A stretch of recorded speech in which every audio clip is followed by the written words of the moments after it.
তারপর ধড়মড় করে উঠে বললেন, এই তাই যদি হয় তাহলে তাকে একলা ফেলে এলেন কি বলে? যদি পালায়? পালাবে না, সে নিজের অপরাধ স্বীকার করবে, আর সেইটাই আমাদের একমাত্র ভরসা। কারণ তার অপরাধ আদালতে প্রমাণ করা বিশেষ কঠিন হবে। জুরিদের আপনি জানেন তো। তা তো জানি, কিন্তু বিধুবাবু আবার বসে পড়লেন। ঠিক আধ ঘন্টা পরে আমরা ফণির ঘরে এলাম। বিধুবাবু সর্বপ্রথম দরজা খুলে গটগট করে ঘরে ঢুকেই থমকে দাঁড়িয়ে পড়লেন। ফণি বিছানায় শুয়ে আছে।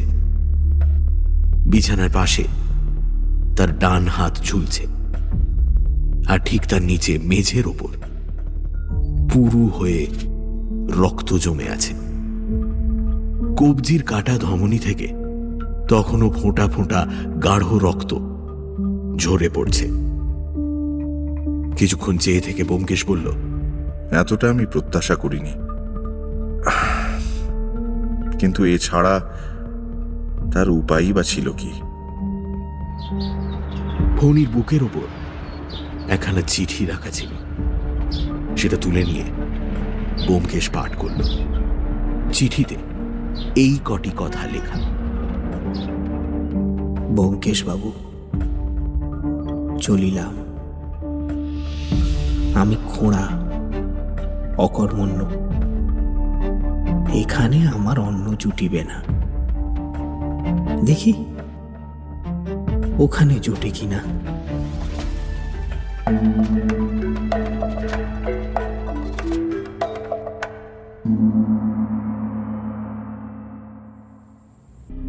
ডান ধারের একটা ঘরে অনেক লোক গিসগিস করছে দেখে আমরা সেই দিকেই গেলাম। দেখলাম ঘরের মাঝখানে টেবিলের সামনে স্থূলকায় পাকা গোঁফ বিধুবাবু ভুরু কুচকে বসে আছে। বাড়ির চাকরের এজাহার নেওয়া হয়ে গেছে, বামুনের এজাহার হচ্ছে। লোকটা কাঁদো কাঁদো মুখে হাত জোর করে দাঁড়িয়ে বিধুবাবুর কড়া কড়া প্রশ্নের জবাব দিচ্ছে ও ধমক খেয়ে চমকে চমকে উঠছে। কয়েকজন নিম্নতন পুলিশ কর্মচারী চারিদিকে ঘিরে দাঁড়িয়ে আছে। আমাদের দেখে বিধুবাবুর মুখ আরো অপ্রসন্ন হয়ে উঠল। তিনি বললেন, আপনারা এসছেন, বসুন। বিশেষ কিছু নয়, একটা খুন হয়েছে, সামান্য ব্যাপার। কে আসামি তাও পরিষ্কার বোঝা যাচ্ছে, ওয়ারেন্ট ইস্যু করে দিয়েছি। কিন্তু কর্তার হুকুম হলো আপনাকে ডাকতে, তাই কর্তার ইচ্ছে কর্ম তো। আপনিও দেখুন, যদিও দেখবার কিছুই নেই। ব্যোমকেশ বলল, আপনি স্বয়ং যে কাজে রয়েছেন তাতে আমার থাকা না থাকা সমান। যাই হোক, কমিশনার সাহেব যখন হুকুম দিয়েছেন তখন আপনার সহকারী হিসেবে আমি না হয় থাকবো, কিন্তু ব্যাপারটা কি বলুন তো, কে খুন হয়েছে? হ্যাঁ, এই বাড়ির কর্তা করালিবাবু গত রাত্রে ঘুমন্ত অবস্থায় খুন হয়েছে। মৃত্যুর ধরনটা একটু নতুন গোছের, তাই সাহেব একেবারে ঘাবড়ে গেছেন, বুঝলেন। আসলে ব্যাপারটা খুব সহজ। করালিবাবুর এক ভাগ্নে মতিলাল, সেই এই কাজ করেছে, আর করেই মশাই ফেরার হয়েছে। গোড়া থেকেই সমস্ত কথা না বললে আমার মতো লোকের বুঝে ওঠা সম্ভব নয়। বিধুবাবু, দয়া করে একটু খোলসাভাবে বলবেন কি? একটু বসুন না, বসুন। এই লোকটার এজাহারটা শেষ করে নি, তারপর সব কথা মশাই আপনাকে বুঝিয়ে বলবো। রান্নার বামুন তখনও দাঁড়িয়ে কাঁপছিল। বিধুবাবু তাকে প্রচন্ড এক ধমক দিয়ে বললেন, সাবধান, বুঝে সুঝে কথা বলবে। মিথ্যে কথা একটি বলেছ কি সঙ্গে সঙ্গে হাতে হাত করা, বুঝলে? কাল রাত্রে তুমি মতিলাল বাবুকে কখন বাড়ি থেকে বেরিয়ে যেতে দেখেছিলে? আগে ঘড়ি তো দেখিনি, ওই বোধহয় একটা কি দুটো হবে। ঠিক ঠিক করে বলো, একটা না দুটো? আগে 12টা। আবার 5 রকম কথা, ঠিক বলো। 12টা না একটা না দুটো? আগে 12টা। দারোগা ক্ষিপ্র হস্তে জবানবন্দি লিখে নিতে লাগলো। তিনি চোরের মতো পা টিপে টিপে বেরিয়ে গেলেন, তাই তো? আগে হ্যাঁ, তিনি প্রায় রোজ রাত্রিরেই বাড়ি থাকেন না। আবার বাজে কথা। যা জিজ্ঞেস করছি তার উত্তর দাও। মতিলাল বাবুকে তুমি ওপর থেকে নেমে আসতে দেখেছিলে? আগে না হুজুর, তিনি যখন ওই সদর দরজা দিয়ে বেরিয়ে যান না, তখন দেখেছিলাম। হ্যাঁ। ওপর থেকে নামতে দেখনি তো? তুমি তখন কোথায় ছিলে? আগে আমি ওই মানে সত্যি কথা বলো, তুমি তখন কোথায় ছিলে? আগে ধর্মাবতার, আমার দেশের লোকেরা না এ বাড়ির সামনে সামনে মেচ করে থাকে, তাই রাতের কাজকর্ম শেষ হলে ওই তাদের আড্ডায় গিয়ে একটু বসি, একটু, কিন্তু বেশি না, একটু। হ্যাঁ, বুঝলাম। তুমি তখন আড্ডায় বসে গাঁজায় দম দিচ্ছিলে? হ্যাঁ, না আগে, উফ, না না না, সদর দরজা তাহলে খোলা ছিল? আগে হ্যাঁ। তাহলে রাত্রিরে বাড়িতে কারা আসা যাওয়া করছিল? আগে আর কেউ বাড়ি থেকে বেরোননি। তুমি কখন বাড়ি ফিরলে? এই মতিবাবু চলে যাওয়ার আধ ঘন্টা পরেই আমি বাড়িতে এসে দরজা বন্ধ করে দিলাম। ওই সুকুমারবাবু ঠিক তার আগে আগেই ফিরে এলেন। সুকুমার বাবু? এই, সুকুমার বাবু কোত্থেকে ফিরে এসেছিলেন? এই তো তা জানি না হুজুর, তা তো জানি না। তিনি কখন ফিরেছিলেন? মতিবাবু বেরিয়ে যাবার মিনিট 20-25 পর। হ্যাঁ, সত্যি বলছি। তুমি যেতে পারো, দরকার হলে আবার তোমার এই জাহার হবে। ধর্মপাত, পেন নাম আমি ধর্মপাত। বামুন ঠাকুর প্রণাম করে পালালো। বিধুবাবু তখন ঘর থেকে অন্য পুলিশ কর্মচারীদের সরে যেতে বললেন। ঘরে কেবল আমি আর ব্যোমকেশ রইলাম। বিধুবাবু আমাদের দিকে ফিরে বললেন, দেখলেন তো, একজনকে জেরা করি সব কথা কিরম বেরিয়ে পড়লো। ভালো জেরা করতে জানলে মশাই, যা হোক, আপনাকে গোড়া থেকে না বোঝালে আপনি বুঝতে পারবেন না। বাড়ির সকলের জবানবন্দি নিয়ে যেসব কথা জানা গেছে তাই আপনাকে মোটামুটি বলছি, মন দিয়ে শুনুন। ব্যোমকেশ মাথা হেঁট করে চুপ করে শুনতে লাগলো। বিধুবাবু বলতে আরম্ভ করলেন, এই বাড়ির যিনি কর্তা ছিলেন তার নাম করালি বাবু। তিনি বিপত্নিক ও নিঃসন্তান ছিলেন, বেশ অবস্থাপন্ন লোক। এক কথায় ধরুন 9 করে 4-5টা বাড়ি আছে, তাছাড়া ব্যাংকেও 2-3 লাখ টাকা জমা আছে। স্ত্রীপুত্র না থাকলেও তার পুষ্যির অভাব নেই। 3টি ভাগ্নে, মতিলাল, মাখনলাল আর ফণিভূষণ, এবং শালির 2টি ছেলে মেয়ে। সবশুদ্ধ এই 5টি লোককে করালিবাবু প্রতিপালন করতেন। তারা সবাই এই বাড়িতেই থাকে। তাদের 3 কুলে আর কেউ নেই। যতদূর জানা যায় করালিবাবু ভয়ঙ্কর খোপিস মেজাজের লোক ছিলেন। বাত ব্যাধিতে পঙ্গু ছিলেন, বয়সও 60-62 পেরিয়েছিল, তাই নিজের ঘর থেকে বড় একটা বেরুতেন না। কিন্তু বাড়ি শুদ্ধ লোক তাকে বাঘের মতো ভয় করত। তার একটা অদ্ভুত পাগলামি ছিল। তিনি কেবলই নিজের উইল তৈরি করতেন। তার 3খানা উইল দেরাজ থেকে বেরিয়েছে। প্রথমটায় তিনি মাখনকে ওয়ারিশ করে যান, দ্বিতীয়টার ওয়ারিশ মতিলাল, এবং সব শেষটায় তার সমস্ত সম্পত্তি তিনি সুকুমারকে দিয়ে গেছেন। শেষ উইলটা তৈরি হয়েছে পরশু। তবে বুঝতেই পাচ্ছেন, সুকুমারই এখন তার ওয়ারিশ। করালিবাবুর থেকে থেকে এই উইল বদলাবার কারণ ছিল কি জানেন? যখন যার উপর তিনি চড়তেন তখনই তাকে উইল থেকে খারিজ করে দিতেন। এই উইলের ব্যাপার নিয়ে কাল দুপুরবেলা মতিলালের সঙ্গে করালিবাবুর খুব একচোট ঝগড়া ঝামেলা হয়ে যায়। মতিলালের শরীরেও অনেক দোষ। সে তাকে ঘাটের মরা, 72-এ বুড়ো এইসব গালাগাল দিয়ে চলে আসে। তারপর রাত্রি প্রায় 12টার সময় মতিলাল চুপি চুপি বাড়ি থেকে পালায়। বামুন এবং চাকর দুজনেই তাকে পালাতে দেখেছে। আজ সকালবেলা দেখা গেল করালিবাবু তার বিছানায় মরে পড়ে আছেন। কি করে মৃত্যু হলো? কি করে মৃত্যু হলো এটা প্রথমটা কেউ বুঝতে পারেনি। আমি এসে বার করলাম তার ঘাড়ে ঠিক মেডেল আর ফার্স্ট ভার্টিব্রার মাঝখানে একটা ছুঁচ আমূল ফুটিয়ে দিয়ে তাকে খুন করা হয়েছে। বিধুবাবু চুপ করলে ব্যোমকেশ মুখ তুলল। ভারী আশ্চর্য ব্যাপার তো। মেডিউলা আর ফার্স্ট সার্ভাইকাল ভার্টিব্রার সন্ধিস্থলে ছুঁচ ফুটিয়ে খুন করেছে। এই যে একেবারে ব্রাইড অফ ল্যামামোর। কিছুক্ষণ চিন্তা করে বলল, মতিলালের নামে ওয়ারেন্ট বার করে দিয়েছেন? মানে লোকটা কাজকর্ম কিছু করে কিনা খবর পেয়েছেন কি? আর কিছু না, 3rd ক্লাস অব্দি বিদ্যে, ঘোর বকাটে, মামার অন্ন মারত আর বেলের লাগিরি করে বেড়াতো। আর মাখনলাল? তিনিও প্রায় দাদারই মতো, তবে অতটা নয়, কোকেন গাঁজা টাজা খায় বটে, কিন্তু দাদার মতো এখনো নামকাটা সেপাই হয়ে ওঠেনি। আর ফণিভূষণ? তিনি আবার খোঁড়া, কিন্তু এ ছোঁড়া বোধহয় অতটা খারাপ নয়। তার কারণ খোঁড়া বলে বাড়ি থেকে বেরোতে পারে না।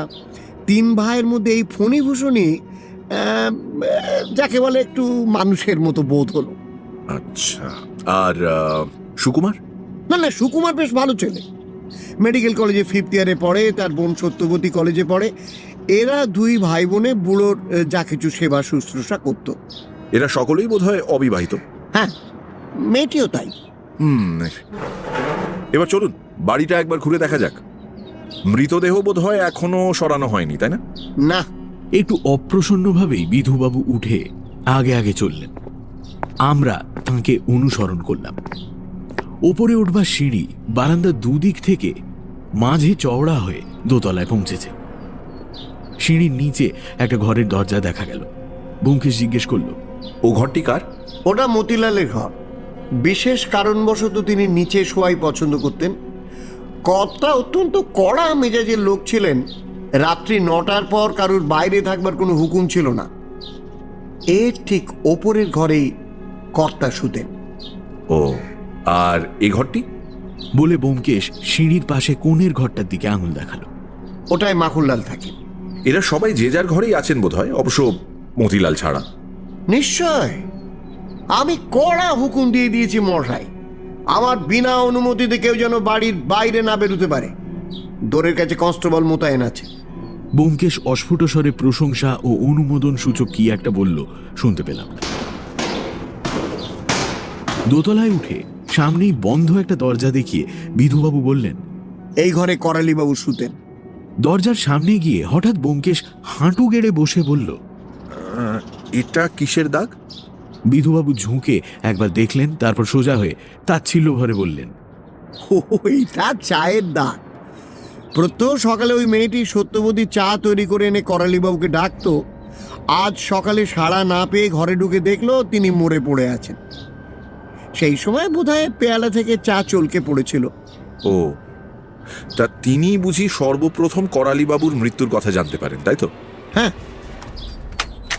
দরজায় চাবি লাগানো ছিল। বিধুবাবু তালা খুলে দিলে আমরা ভেতরে ঢুকলাম। ঘরটি মাঝারি আয়তনে, আসবাবপত্র বেশি নেই, কিন্তু যে কটা আছে সেগুলো পরিপাটিভাবে সাজানো। মেঝে মির্জাপুরি কার্পেট পাতা। ঘরের মাঝখানে কাজ করা টেবিল ক্লথে ঢাকা ছোট টিপাই। এক কোণে একটা আলনা, তাতে কোঁচানো থান ও জামা গোছানো রয়েছে। জুতোগুলি নিচে বার্নিশ করা অবস্থায় সাজানো রয়েছে। ঘরের বাঁ দিকের কোণে একটা খাট। খাটের ওপর চাদর ঢাকা একটা জিনিস রয়েছে। দেখলে মনে হয় যেন কেউ পাশ ফিরে চাদর মুড়ি দিয়ে ঘুমোচ্ছে। খাটের পাশে একটা টেবিল, তার উপর কয়েকটি ওষুধের শিশি ও মেজার গ্লাস সারি দিয়ে সাজানো রয়েছে। কাঁচের গেলাস ঢাকা একটা কুঁজো খাটের মাথার কাছে মেঝের ওপর রয়েছে।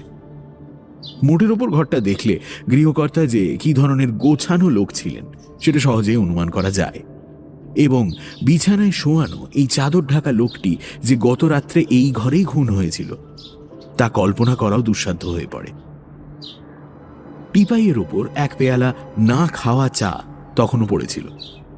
ব্যোমকেশ প্রথমে সেই পেয়ালাটাই অনেকক্ষণ ধরে নিরীক্ষণ করল। শেষে মৃদু স্বরে কতকটা নিজ মনেই বলল, পেয়ালার অর্ধেক চা চলকে পিরিচে পড়েছে, পেয়ালাটা অর্ধেক খালি, পিরিচটা ভরা। কেন? বিধুবাবু অধীরভাবে মুখে একটা শব্দ করে বললেন, আহা, সে কথা তো আগেই বলেছি আপনাকে। মেয়েটি শুনেছি, কিন্তু কেন? বিধুবাবু এই অর্থহীন প্রশ্নের জবাব দেওয়ার প্রয়োজন মনে করলেন না। বিরক্ত মুখে জানলার সামনে গিয়ে দাঁড়ালেন। ব্যোমকেশ সন্তর্পণে চায়ের পেয়ালাটা তুলে নিল। চায়ের ওপর সর পড়েছিল। চামচ দিয়ে চাটা গুলিয়ে নিয়ে সে আস্তে আস্তে 1 চামচ চা মুখে দিল। তারপর পেয়ালাটা যথাস্থানে রেখে দিয়ে মুখ মুছে খাটের পাশে গিয়ে দাঁড়ালো। কিছুক্ষণ স্থিরভাবে বিছানার দিকে চেয়ে থেকে সে জিজ্ঞেস করল, মৃতদেহ নাড়াচাড়া হয়নি, তাই তো? ঠিক যেমন ছিল তেমনই আছে? বিধুবাবু জানলার বাইরে তাকিয়ে বললেন, হ্যাঁ, কেবল চাদরটা মাথা পর্যন্ত ঢাকা দেয়া হয়েছে। আর ওই ছুঁচটা ওইটা বার করে নিয়েছি। ব্যোমকেশ ধীরে ধীরে চাদরটা তুলে নিল। শুষ্ক শীর্ণ লোকটি যেন দেয়ালের দিকে পাশ ফিরে ঘুমোচ্ছে। মাথার চুল সব পেকে যায়নি, কপালের চামড়া কুঁচকে গভীর রেখা পড়েছে। মুখে মৃত্যু যন্ত্রণার কোনো চিহ্ন নেই। ব্যোমকেশ লাশ না সরিয়েই পুঙ্খানুপুঙ্খভাবে পরীক্ষা করল। ঘাড়ের চুল সরিয়ে দেখল, নাকের কাছে ঝুঁকে অনেকক্ষণ কি নিরীক্ষণ করল। তারপর বিধুবাবুকে ডেকে বলল, আপনি নিশ্চয়ই খুব ভালো করেই লাশ পরীক্ষা করেছেন।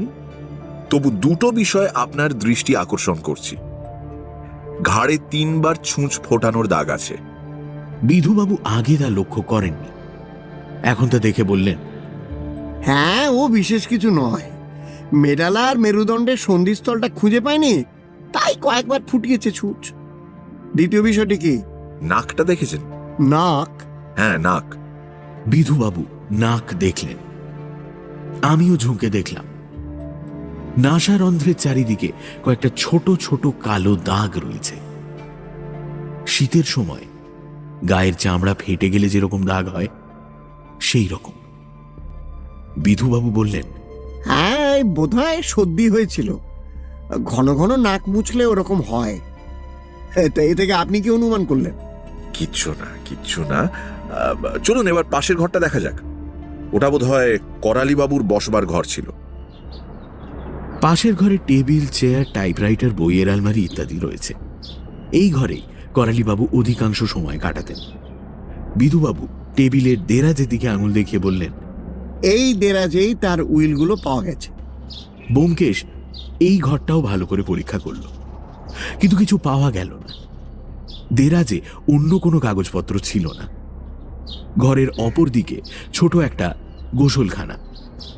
ব্যোমকেশ সেটাতে একবার উঁকি মেরে ফিরে এসে বলল, এখানে আর কিছু দেখবার নেই। এবার চলুন সুকুমার বাবুর ঘরে। তিনি মৃতের উত্তরাধিকারী না?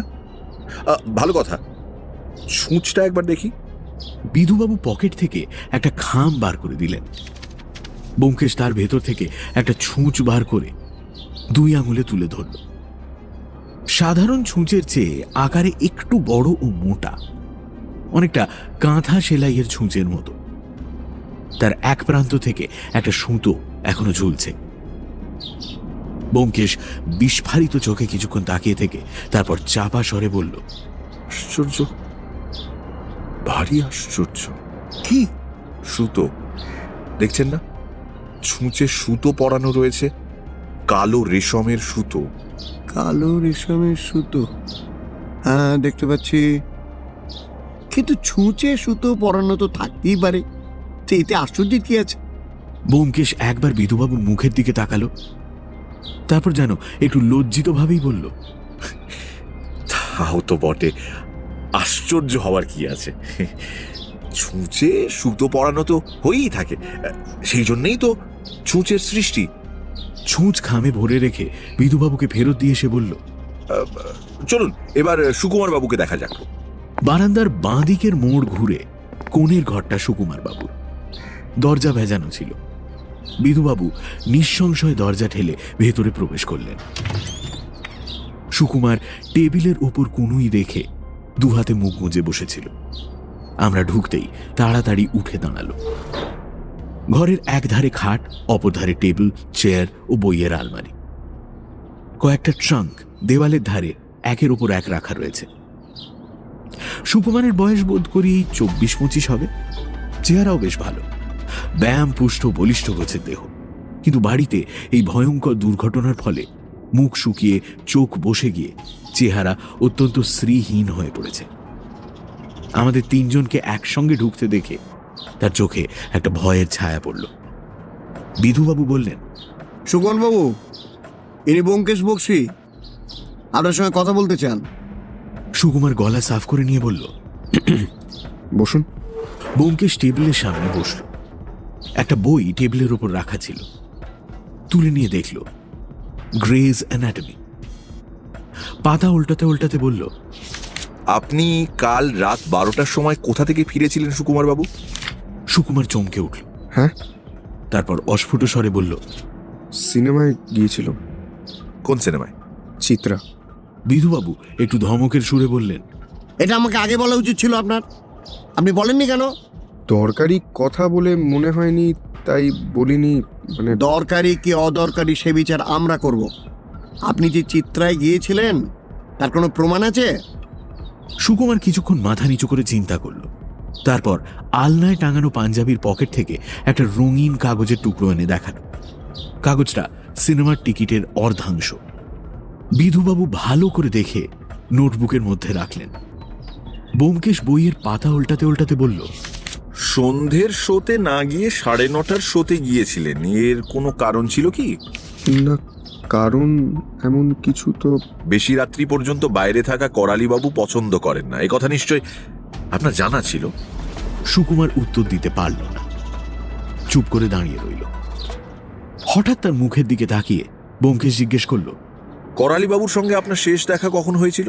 সন্ধে 5টার সময়। আপনি তার ঘরে গিয়েছিলেন? হ্যাঁ। কেন? সুকুমার জোর করে নিজের কণ্ঠস্বর সংযত করে ধীরে ধীরে বলল, মেসমশাইকে উইল সম্বন্ধে কিছু বলতে গিয়েছিলাম।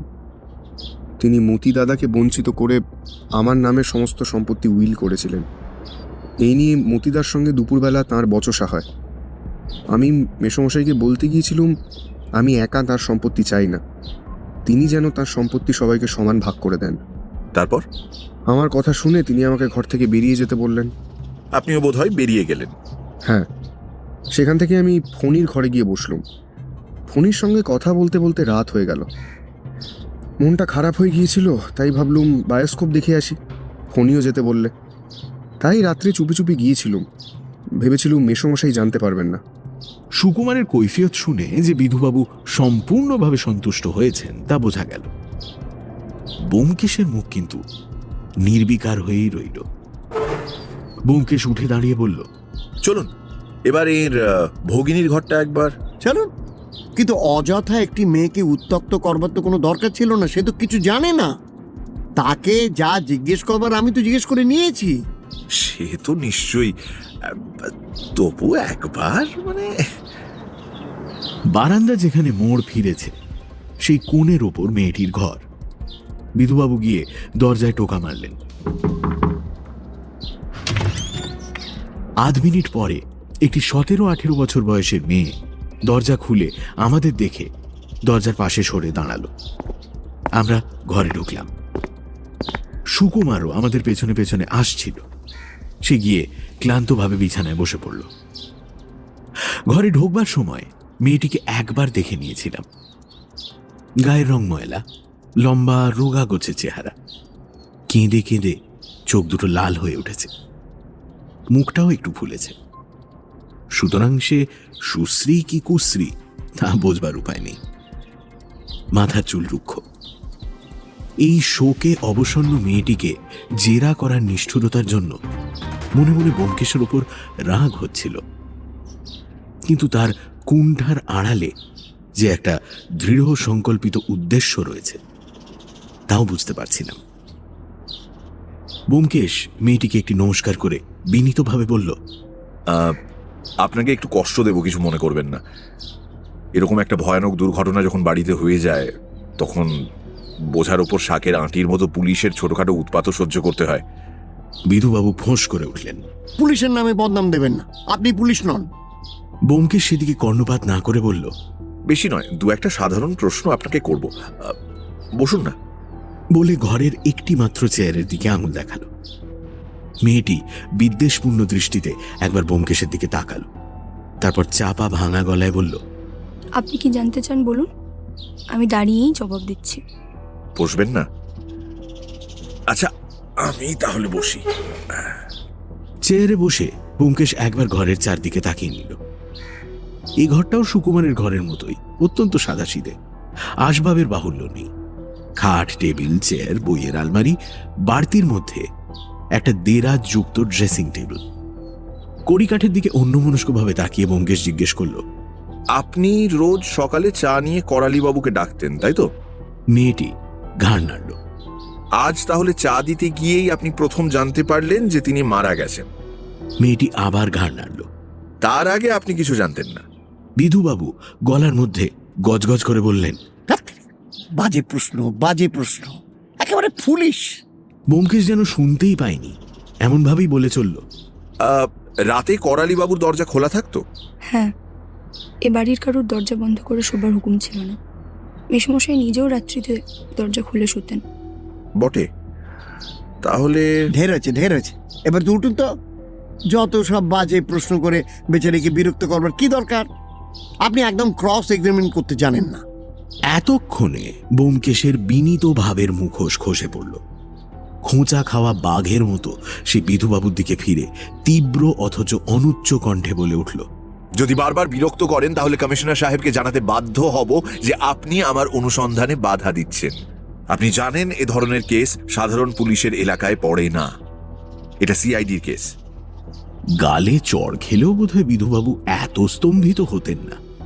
তিনি লাল চোখে কটমট করে কিছুক্ষণ ব্যোমকেশের দিকে তাকিয়ে রইলেন, তারপর এক অর্ধোচ্চারিত কথা গিলে ফেলে গটগট করে ঘর থেকে বেরিয়ে গেলেন। ব্যোমকেশ মেয়েটির দিকে ফিরে আবার আরম্ভ করল, আপনি করালি বাবুর মৃত্যুর কথা জানতেন না, ভেবে দেখুন। ভেবে দেখেছি, জানতুম না। মেয়েটির গলার আওয়াজে একটু জেদের আভাস পাওয়া গেল। ব্যোমকেশ কিছুক্ষণ ভুরু কুচকে চুপ করে রইল, তারপর বলল, যাক, এখন আরেকটা কথা বলুন তো, করালি বাবু চায়ে ক চামচ চিনি খেতেন? চিনি? মেসমশাই চায় একটু বেশি চিনি খেতেন, 3-4 চামচ দিতে হতো। তবে আজ তার চায়ে আপনি চিনি দেননি কেন? মেয়েটির মুখ একেবারে ছাইয়ের মতো হয়ে গেল। ত্রাস বিস্ফারিত চোখে সে একবার চারিদিকে তাকালো, তারপর ঠোঁট চেপে অতি কষ্টে নিজেকে সম্বরণ করে বলল, বোধহয় মনে ছিল না। কাল থেকে আমার শরীরটা আসলে ভালো নেই, তাই। কাল কলেজে গিয়েছিলেন? হ্যাঁ। অলসভাবে চেয়ার ছেড়ে উঠে ব্যোমকেশ ধীরে ধীরে বলল, সব কথা খুলে বললে আমাদের অনেক সুবিধে হয়, আপনাদেরও হয়তো সুবিধে হতে পারে। মেয়েটি ঠোঁট টিপে দাঁড়িয়ে রইল, উত্তর দিল না। ব্যোমকেশ আবার বলল, আমাকে সব কথা বলবেন কি? আমি আর কিছু জানি না। ব্যোমকেশ একটা নিঃশ্বাস ফেলল। এতক্ষণ সে টেবিলের ওপর রাখা একটা সেলাইয়ের বাক্সের দিকে তাকিয়ে কথা বলছিল। এবার টেবিলের কাছে গিয়ে দাঁড়ালো, বাক্সটার দিকে আঙুল দেখিয়ে বলল, এটা আপনার বোধ হয়। হ্যাঁ। বাক্সটা ব্যোমকেশ খুলল। বাক্সের মধ্যে একটি অসমাপ্ত টেবিল ক্লথ ও নানান রঙের রেশমি সুতো তাল পাকানো ছিল। সুতোর তালটা তুলে নিয়ে ব্যোমকেশ নিজের মনেই বলতে লাগলো, লাল, বেগুনি, নীল, কালো। কালো। ছুঁচ কই? ছুঁচ? হ্যাঁ, ছুঁচ। ছুঁচ দিয়েই সেলাই করেন নিশ্চয়ই, সেই ছুঁচ কোথায়? মেয়েটি কি বলতে গেল কিন্তু বলতে পারল না। হঠাৎ ফিরে দাদা, দাদা বলে ছুটে গিয়ে সুকুমার যেখানে বসেছিল সেখানে তার কোলের উপর মাথা রেখে কাঁদতে লাগলো। চাপা কান্নার আবেগে তার সমস্ত দেহ কেঁপে উঠতে লাগলো। সুকুমার বিউহলের মতো তার মুখটা তুলবার চেষ্টা করতে করতে বলতে লাগলো, সত্য, সত্য, সত্য, সত্য। সত্যবতী মুখ তুলল না, কাঁদতেই থাকল। ব্যোমকেশ তার কাছে গিয়ে খুব নরম সুরে বলল, ভালো করলেন না, আমাকে বলতে পারতেন। আমি পুলিশ নই, শুনেছেন তো? বললে হয়তো আপনাদের সুবিধে হতো। চলো অজিত। ঘর থেকে বেরিয়ে এসে ব্যোমকেশ সন্তর্পণে দরজা ভেজিয়ে দিল। কিছুক্ষণ ভুরু কুচকে দাঁড়িয়ে থেকে হঠাৎ মুখ তুলে বলল, এবার হ্যাঁ, ফণি বাবু, চলো, বোধহয় ওদিকের ঘরটা তাঁর। করালি বাবুর ঘর পার করে বারান্দার অপর প্রান্তের মোড় ঘুরে পাশেই একটা দরজা পড়ে। ব্যোমকেশ সেই দরজায় টোকা মারল। একটা 20-22 বছরের ছোকরা দরজা খুলে দিল। ব্যোমকেশ জিজ্ঞেস করল, আপনি ফণি বাবু? হ্যাঁ হ্যাঁ, আসুন আসুন। ফণির চেহারা দেখেই মনে হয় তার শরীরে কোথাও একটা অসঙ্গতি আছে, কিন্তু চট করে ধরা যায় না। তার দেহ বেশ পুষ্ট, কিন্তু মুখখানা হাড় বের করা। অনেক দিনের চাপা বেদনা যেন অল্প বয়সেই তার মুখকে রেখা চিহ্নিত করে দিয়েছে। আমরা ঘরে প্রবেশ করতেই সে আগে গিয়ে একটা চেয়ারের দিকে আঙুল দেখিয়ে বলল, বসুন বসুন। তখন তার হাঁটার ভঙ্গিটা দেখে বুঝলাম শারীরিক অসঙ্গতিটা কোনখানে। তার বাঁ পাটা অস্বাভাবিক সরু, চলিত কথায় যাকে ছিনে পড়া বলে তাই। ফলে হাঁটবার সময় সে বেশ খানিকটা খুঁড়িয়ে চলে। আমি বিছানার একপাশে বসলাম, ফণি আমার পাশে বসল। ব্যোমকেশ প্রথমটা যেন কি বলবে ভেবে পেল না, শেষে একটু ইতস্তত করে বলল, এই ব্যাপারে পুলিশ আপনার দাদা মতিলাল বাবুকে সন্দেহ করে, আপনি জানেন বোধ হয়। সে জানি, কিন্তু আমিও জোর করে বলতে পারি যে দাদা নির্দোষ।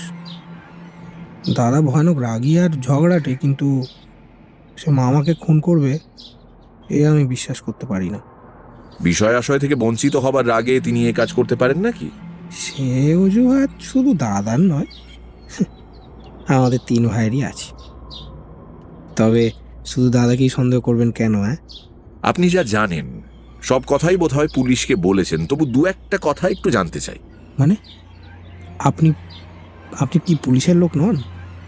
না, আমি ভাবছিলাম আপনি সিআইডি বা। না না, আমি একজন সামান্য সত্যান্বেষী মাত্র। ব্যোমকেশ বাবু, আপনি আপনি সত্যান্বেষী ব্যোমকেশ বক্সী? ব্যোমকেশ ঘাড় নাড়ল।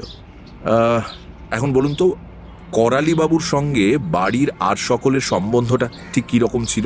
অর্থাৎ তিনি কাকে বেশি ভালোবাসতেন, কাকে অপছন্দ করতেন, এই সব আর কি। ফণি কিছুক্ষণ গালে হাত দিয়ে চুপ করে রইল, তারপর একটু ম্লান হাসি হেসে বলল,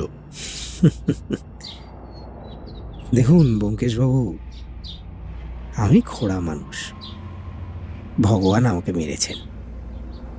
তাই আমি ছেলেবেলা থেকে কারোর সঙ্গে ভালো করে মিশতে পারি না।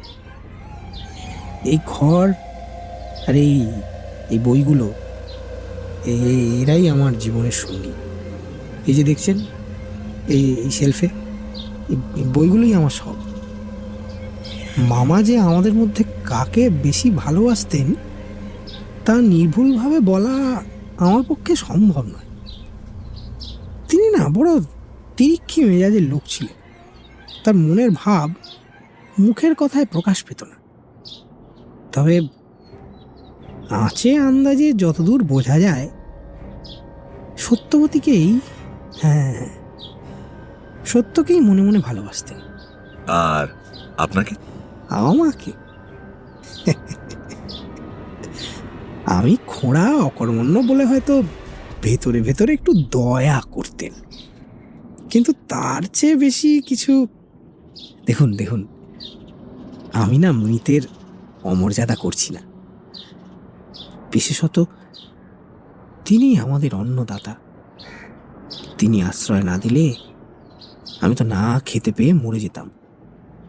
কিন্তু কি বলুন তো, মামার শরীরে প্রকৃত ভালোবাসা বোধহয় ছিল না। তিনি সুকুমার বাবুকে সব সম্পত্তি দিয়ে গেছেন, জানেন বোধহয়। শুনেছি। সুকুমারদা হলো সব দিক থেকেই একেবারে যোগ্য লোক, কিন্তু ও থেকে মামার মনের ভাব কিছু বোঝা যায় না।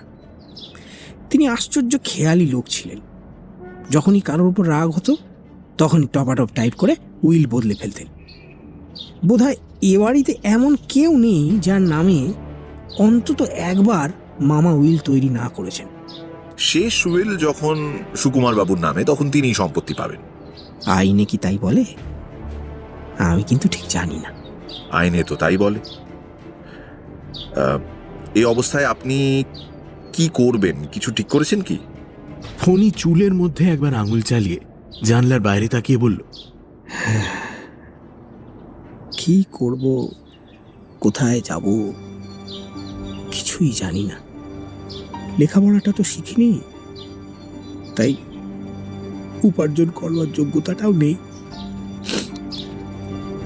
সুকুমারদা যদি আশ্রয় দেয় তবে তার আশ্রয়ই থাকবো, না হয়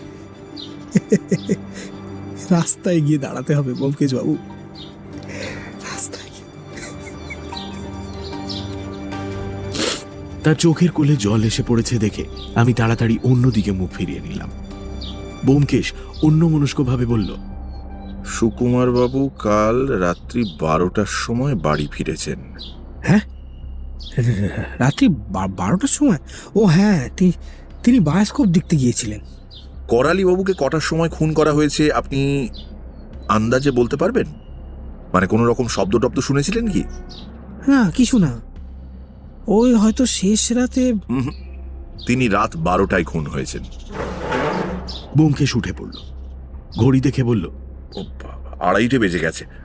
আর না, চলো হে অজিত, বেশ খিদে পেয়ে গেছে। আপনাদেরও তো এখনো খাওয়া দাওয়া কিছু হয়নি নাকি? আসি আজ, নমস্কার। এমন সময় নিচে একটা গন্ডগোল শোনা গেল। পরক্ষণেই আমাদের ঘরের দরজা সজোরে ঠেলে একজন লোক উত্তেজিতভাবে বলতে বলতে ঢুকলো, উনি দাদাকে অ্যারেস্ট করে এনেছে। আমাদের দেখেই সে থেমে গেল। ব্যোমকেশ বলল, আপনি মাখন বাবু? মাখন ভয়ে কুঁচকে গেল। আমি কিছু জানি না, আমি কিছু জানি না বলে সবেগে ঘর ছেড়ে পালালো।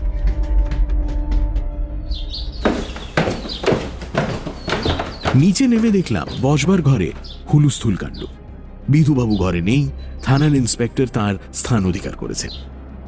একটা পাগলের মতো চেহারার হাত কড়া পরা লোককে 2জন কনস্টেবল ধরে আছে, আর সে হাউমাউ করে বলছে, মামা খুন হয়েছেন? দোহাই মশাই, আমি কিচ্ছু জানি না, যে দিব্যি গালতে বলছেন গালছি। আমি মাতাল দাঁতাল লোক, ডালিমের বাড়িতে রাত কাটিয়েছি। ডালিম সাক্ষী আছে, ডালিম।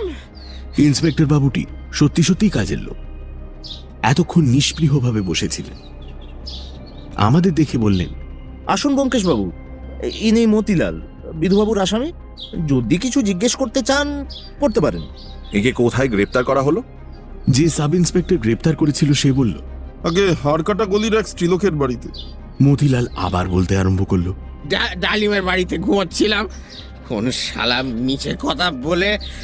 আমি আমি আমি কিছু জানি না, আমি মামাকে খুন করিনি। আপনি তো ভোর না হতেই বাড়ি ফিরে আসেন, আজ ফেরেননি কেন? কেন কেন?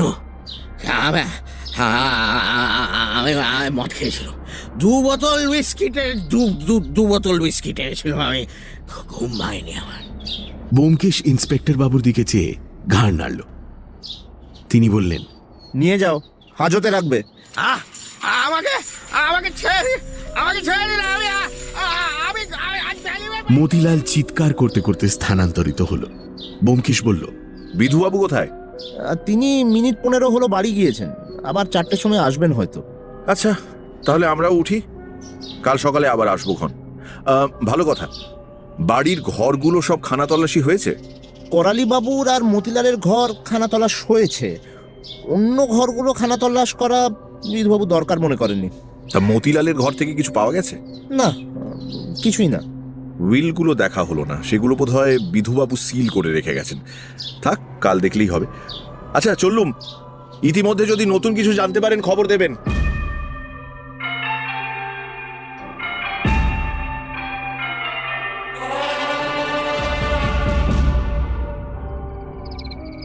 রাত্রে করালিবাবুর বাড়ির একটা নকশা তৈরি করে ব্যোমকেশ আমাকে দেখিয়ে বলল, করালি বাবুর ঘরের নিচে মতিলালের ঘর, মাখনের ঘর তার পাশে, ফণির ঘরের নিচে বৈঠকখানা ঘর, অর্থাৎ যেখানে পুলিশ আড্ডা গেড়েছে, সত্যবতীর ঘরের নিচে রান্নাঘর, আর সুকুমারের ঘরের নিচের ঘরে চাকর বামুন শোয়।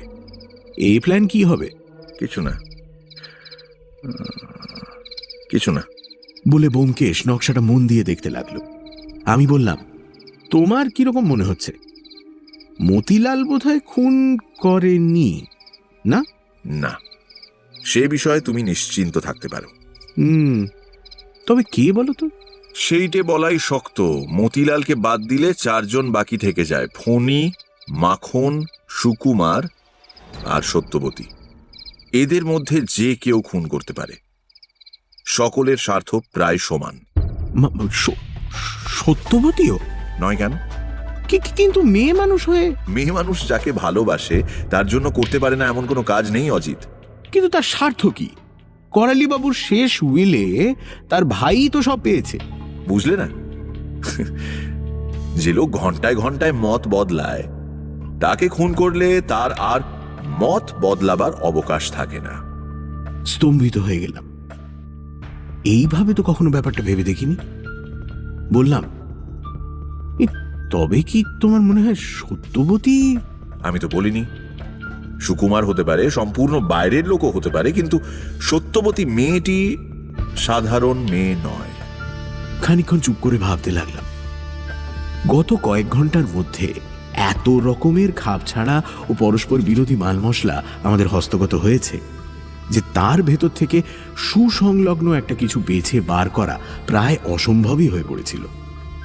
ব্যাপারটা এতই জটিল যে ভাবতে গেলে আরো জট পাকিয়ে যায়। শেষে জিজ্ঞেস করলাম, আচ্ছা, মৃতদেহ দেখে তুমি কি বুঝলে? এই বুঝলাম যে হত্যা করবার আগে হত্যাকারী করালি বাবুকে ক্লোরোফর্ম দিয়েছিল। কি করে বুঝলে? তার ঘাড়ে হত্যাকারী 3 বার ছুঁচ ফুটিয়েছিল। ক্লোরোফর্ম না দিলে তিনি জেগে উঠতেন। তার নাকে ছোট ছোট দাগ দেখেছিলে, মনে আছে? সেগুলো ক্লোরোফর্মের চিহ্ন। 3 বার ছুঁচ ফোটাবার মানে? মানে প্রথম 2 বার মর্মস্থানটা খুঁজে পায়নি, কিন্তু সেটা তেমন জরুরি কথা নয়। জরুরি কথা হচ্ছে এই যে ছুঁচটা বিধিয়ে রেখে গেল কেন? কাজ হয়ে গেলে বার করে নিয়ে চলে গেলেই তো আর কোনো প্রমাণ থাকতো না। হয়তো তাড়াতাড়িতে ভুলে গেছে।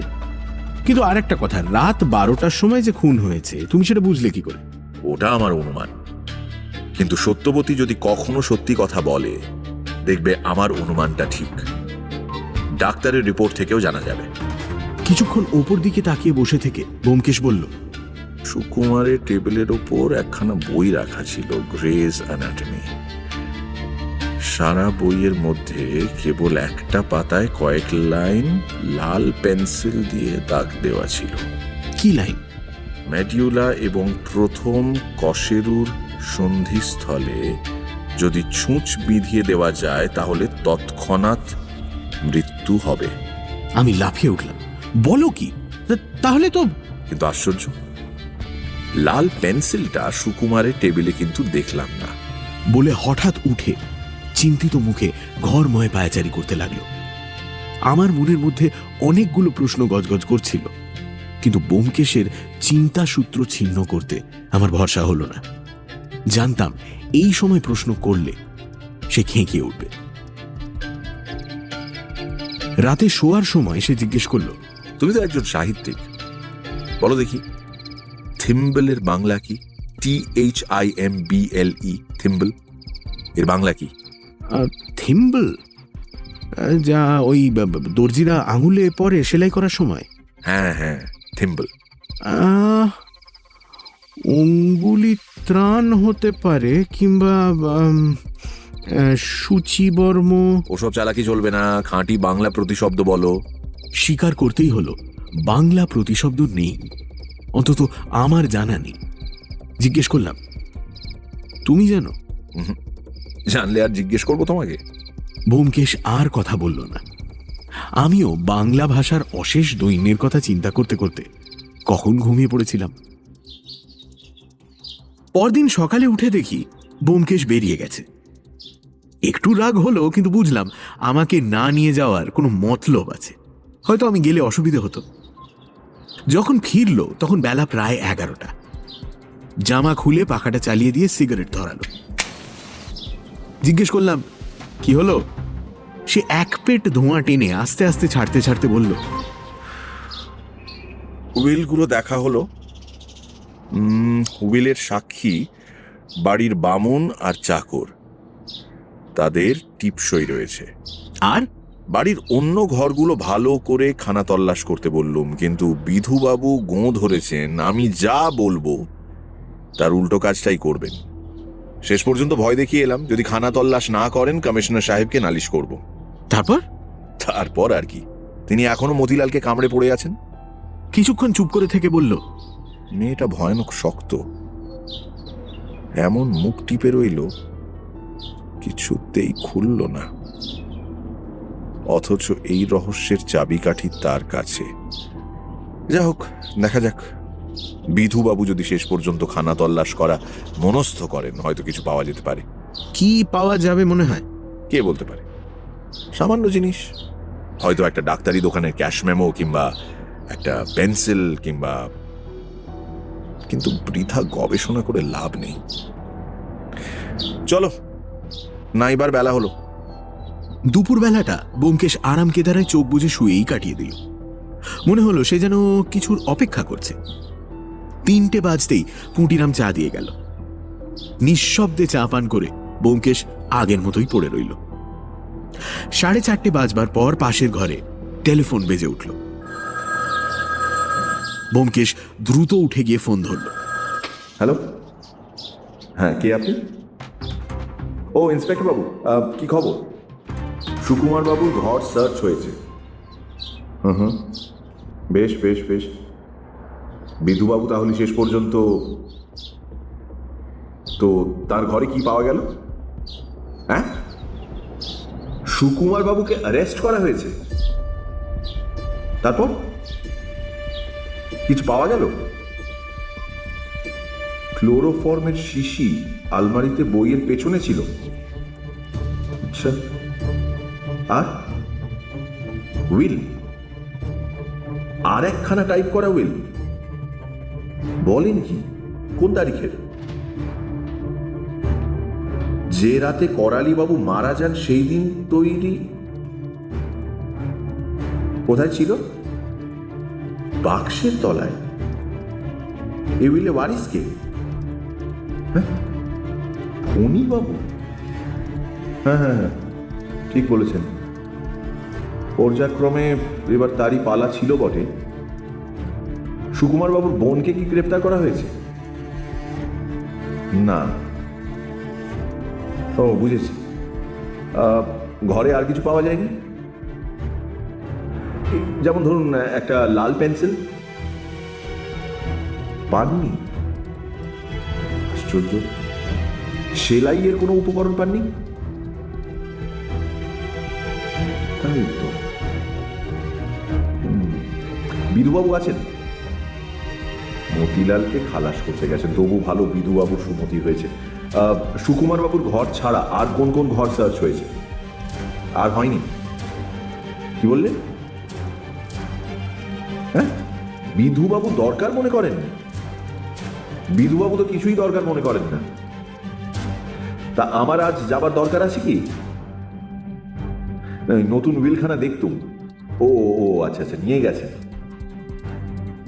আচ্ছা আচ্ছা, ঠিক আছে, কাল সকালেই হবে। লাল পেন্সিল আর ওই সেলাইয়ের উপকরণটা যতক্ষণ না পাওয়া যাচ্ছে ততক্ষণ। হ্যাঁ হ্যাঁ হ্যাঁ, কি বলছেন? সুকুমার বাবুর বিরুদ্ধে ওভারওয়েলমিং প্রমাণ পাওয়া গেছে? তা বলতে পারেন, কিন্তু ডাক্তারের রিপোর্ট পাওয়া গেছে কি? মৃত্যুর সময় সম্বন্ধে কি লিখেছেন? আহারের 3 ঘন্টা পরে, তার মানে আন্দাজ রাত 12টা, তাই তো? আচ্ছা, হ্যাঁ, কাল সকালে নিশ্চয়ই যাব। ফোন রেখে ব্যোমকেশ ফিরে এসে বসল। তার চিন্তাকুঞ্চিত ভুরু ও মুখ দেখে মনে হলো সে সম্পূর্ণ সন্তুষ্ট হতে পারেনি। জিজ্ঞেস করলাম, কি সুকুমারী তাহলে? তুমি তো গোড়া থেকেই সন্দেহ করেছিলে না? কিছুক্ষণ নীরব থেকে ব্যোমকেশ বলল, এ ব্যাপারে যত কিছু প্রমাণ সবই সুকুমারের দিকে নির্দেশ করছে। দেখো, করালি বাবুর মৃত্যুর ধরনটা যেন চোখে আঙুল দিয়ে দেখিয়ে দিচ্ছে যে এই ডাক্তারের কাজ। যারা ডাক্তারির কিছু জানে না তারা ওভাবে খুন করতে পারে না। যে ছুঁচটা ব্যবহার করা হয়েছে তাও তার বোনের সেলাইয়ের বাক্স থেকে চুরি করা, এমনকি সুতোটা পর্যন্ত এক। সুকুমার 12টার সময় বাড়ি ফিরল, ঠিক সেই সময় করালি বাবুও মারা গেলেন। সুকুমারের ঘর সার্চ করে বেরিয়েছে ক্লোরোফর্মের শিশি আর একটা টাইপ করা উইল। করালি বাবুর শেষ উইল, যাতে তিনি সুকুমারকে বঞ্চিত করে ফণীকে সর্বস্ব দিয়ে গেছেন। সুকুমার নিজের মুখে স্বীকার করেছে যে সেদিন সন্ধেবেলা করালি বাবুর সঙ্গে তার ঝগড়া হয়েছিল, সুতরাং তিনি যে আবার উইল বদলাবেন তা সে বেশ বুঝতে পেরেছিল। খুন করার মোটিভ পর্যন্ত পরিষ্কার পাওয়া যাচ্ছে। তাহলে সুকুমারী যে আসামি তাতে আর তো কোনো সন্দেহ নেই। সন্দেহের অবকাশ কোথায়? কিছুক্ষণ চুপ করে থেকে জিজ্ঞেস করলো, আচ্ছা, সুকুমারকে দেখে তোমার কিরকম মনে হলো? খুব নির্বোধ বলে মনে হলো কি? না, বরঞ্চ বেশ বুদ্ধি আছে বলেই মনে হলো। ব্যোমকেশ ভাবতে ভাবতে বলল, সেইখানেই ধোঁকা লাগছে। বুদ্ধিমান বোকার মতো কাজ করে কেন? বলেই ব্যোমকেশ সচকিতভাবে সোজা হয়ে বসল। দরজার কাছে অস্পষ্ট পায়ের আওয়াজ আমিও শুনতে পেয়েছিলাম। ব্যোমকেশ গলা চড়িয়ে ডাকল, কে? ভেতরে আসুন। কিছুক্ষণ কোনো সাড়া পাওয়া গেল না। তারপর আস্তে আস্তে দরজা খুলে গেল। তখন ঘোর বিস্ময়ে দেখলাম সামনে দাঁড়িয়ে আছে সত্যবতী। সত্যবতী ঘরে ঢুকে দরজা ভেজিয়ে দিল। কিছুক্ষণ শক্ত হয়ে দাঁড়িয়ে রইল। তারপর হঠাৎ ঝরঝর করে কেঁদে ফেলে রুদ্ধস্বরে বলল, ব্যোমকেশবাবু, ব্যোমকেশবাবু, আমার দাদাকে আপনি বাঁচান। ব্যোমকেশবাবু, আমার দাদাকে। এই অপ্রত্যাশিত আবির্ভাবে আমি একেবারেই ভ্যাবাচাকা খেয়ে গিয়েছিলাম। ব্যোমকেশ কিন্তু তড়াক করে সত্যবতীর সামনে গিয়ে দাঁড়ালো। সত্যবতীর মাথাটা বোধহয় ঘুরে গিয়েছিল। সে অন্ধভাবে একটা হাত বাড়িয়ে দিতেই ব্যোমকেশ হাত ধরে তাকে একখানে চেয়ারে এনে বসিয়ে দিল। আমাকে ইঙ্গিত করতেই আমি পাখাটা চালিয়ে দিলাম। প্রথম মিনিট 2-3 সত্যবতী চোখে আঁচল দিয়ে খুব খানিকটা কাঁদল। আমরা নির্বাক লজ্জিত মুখে অন্যদিকে চোখ ফিরিয়ে নিলাম। আমাদের বৈচিত্র্যপূর্ণ জীবনেও এমন ব্যাপার এর আগে কখনো ঘটেনি। সত্যবতীকে আমি আগে একবারই দেখেছিলাম। সাধারণ শিক্ষিত বাঙালি মেয়েদের তুলনায় সে যে আকারে প্রকারে একটুও আলাদা তা একেবারেই মনে হয়নি। সুতরাং এই ঘোর বিপদের সময় সে যে সমস্ত সংকোচ দ্বিধা পেরিয়ে সাহায্য চাইতে আসবে, আমাদের কাছে তা যেমন অবিশ্বাস্য তেমনই চিন্তার বাইরে। বিপদে পড়লে বাঙালি মেয়েরা এমনিতে একটু কুণ্ঠিত হয়ে পড়ে, গুটিয়ে ফেলে নিজেদের। আর সেই জন্যই এই ছিপছিপে চেহারার বাঙালি মেয়েটি আমার চোখে হঠাৎ করেই যেন অসামান্য হয়ে উঠল। তার পায়ের ধূসর জরির নাগরা থেকে রুক্ষ অযত্নে সাজানো চুল সবটাই এক অনন্য সাধারণ বিশিষ্টতায় ভরে উঠল। ভালো করে চোখ মুছে সে যখন মুখ তুলে আবার বলল, ব্যোমকেশবাবু, ব্যোমকেশবাবু, আমার দাদাকে আপনি বাঁচান। ব্যোমকেশবাবু, আমার দাদাকে আপনি বাঁচান। তখন দেখলাম সে প্রাণপণে আত্মসম্বরণ করেছে বটে, কিন্তু তার গলার স্বর তখনও কাঁপছে। ব্যোমকেশ আস্তে আস্তে বলল, আপনার দাদা অ্যারেস্ট হয়েছেন আমি শুনেছি, কিন্তু দাদা নির্দোষ। তিনি নির্দোষ। তিনি কিচ্ছু জানেন না। বিনা অপরাধে তাকে। কিন্তু তার বিরুদ্ধে যেসব প্রমাণ পাওয়া গেছে সেসব মিথ্যে প্রমাণ, মিথ্যে প্রমাণ। দাদা কখনো টাকার লোভে কাউকে খুন করতে পারেন না। আপনি জানেন না তার মতন লোক। ব্যোমকেশবাবু, আমরা মেসমশাইয়ের টাকা চাই না। ব্যোমকেশবাবু, আপনি আপনি শুধু দাদাকে এই বিপদটা থেকে উদ্ধার করুন। আমরা আমরা আপনার পায়ে কেনা হয়ে থাকবো। ব্যোমকেশবাবু, আমরা আপনার পায়ে কেনা। আপনার দাদা যদি সত্যি নির্দোষ হন, আমি প্রাণপণে তাঁকে বাঁচাবো, চেষ্টা করব। কিন্তু দাদা নির্দোষ। আপনি বিশ্বাস করছেন না? আপনি বিশ্বাস করছেন না? দাদা এই কাজ করতে পারেন না। একটা মাছিকেও মারা তার পক্ষে সম্ভব নয়। আমি আপনার পা ছুঁয়ে বলছি, পা ছুঁয়ে বলছি। ও কি করছেন? আরে উঠে বসুন, উঠে বসুন। বলে ব্যোমকেশ নিজেই চেয়ার ছেড়ে উঠে তার পা সরিয়ে নিল। আপনি আগে বলুন, আমার দাদাকে ছেড়ে দেবেন? আপনি ভুল করছেন। সুকুমার বাবুকে ছেড়ে দেবার মালিক আমি নই, পুলিশ। তবে আমি চেষ্টা করতে পারি, কিন্তু চেষ্টা করতে হলে সব কথা আমার জানা দরকার। বুঝছেন না? আমার কাছ থেকে যতক্ষণ আপনি কথা গোপন করবেন ততক্ষণ কোনো সাহায্যই আমি আপনাকে করতে পারবো না। আমি তো কোনো কথা গোপন করিনি। করেছেন। আপনি সেই রাত্রেই করালিবাবুর ঘরে গিয়ে তার মৃত্যুর কথা জানতে পেরেছিলেন, কিন্তু আমাকে বলেননি। ত্রাস বিস্ফারিত চোখে সত্যবতী ব্যোমকেশের মুখের দিকে তাকালো, তারপর বুকে মুখ গুঁজে নীরব হয়ে রইল। ব্যোমকেশ নরম সুরে বলল, এখন সব কথা খুলে বলবেন কি? কিন্তু কিন্তু সে কথা আমি কি করে বলবো? তাতে তো দাদার উপরই সব দোষ গিয়ে পড়বে। দেখুন, আপনার দাদা যদি নির্দোষ হন তাহলে সত্যি কথা বললে তার কোনো অনিষ্ট হবে না। আপনি নির্ভয়ে সমস্ত খুলে বলুন, কোনো কথা গোপন করবেন না। সত্যবতী অনেকক্ষণ মুখ নিচু করে ভাবল, শেষে ভাঙা গলায় বলল, আচ্ছা বলছি, আমার যে আর উপায় নেই। আঁচল দিয়ে চোখ মুছে নিজেকে একটু শান্ত করে সে ধীরে ধীরে আরম্ভ করল। সেদিন সন্ধেবেলায় মেসমশাইয়ের সঙ্গে দাদার একটু বচসা হয়েছিল। মেসমশাই দাদাকে সব সম্পত্তি উইল করে দিয়েছিলেন, তাই নিয়ে মতিদার সঙ্গে দুপুরবেলা তুমুল ঝগড়া হয়ে গিয়েছিল।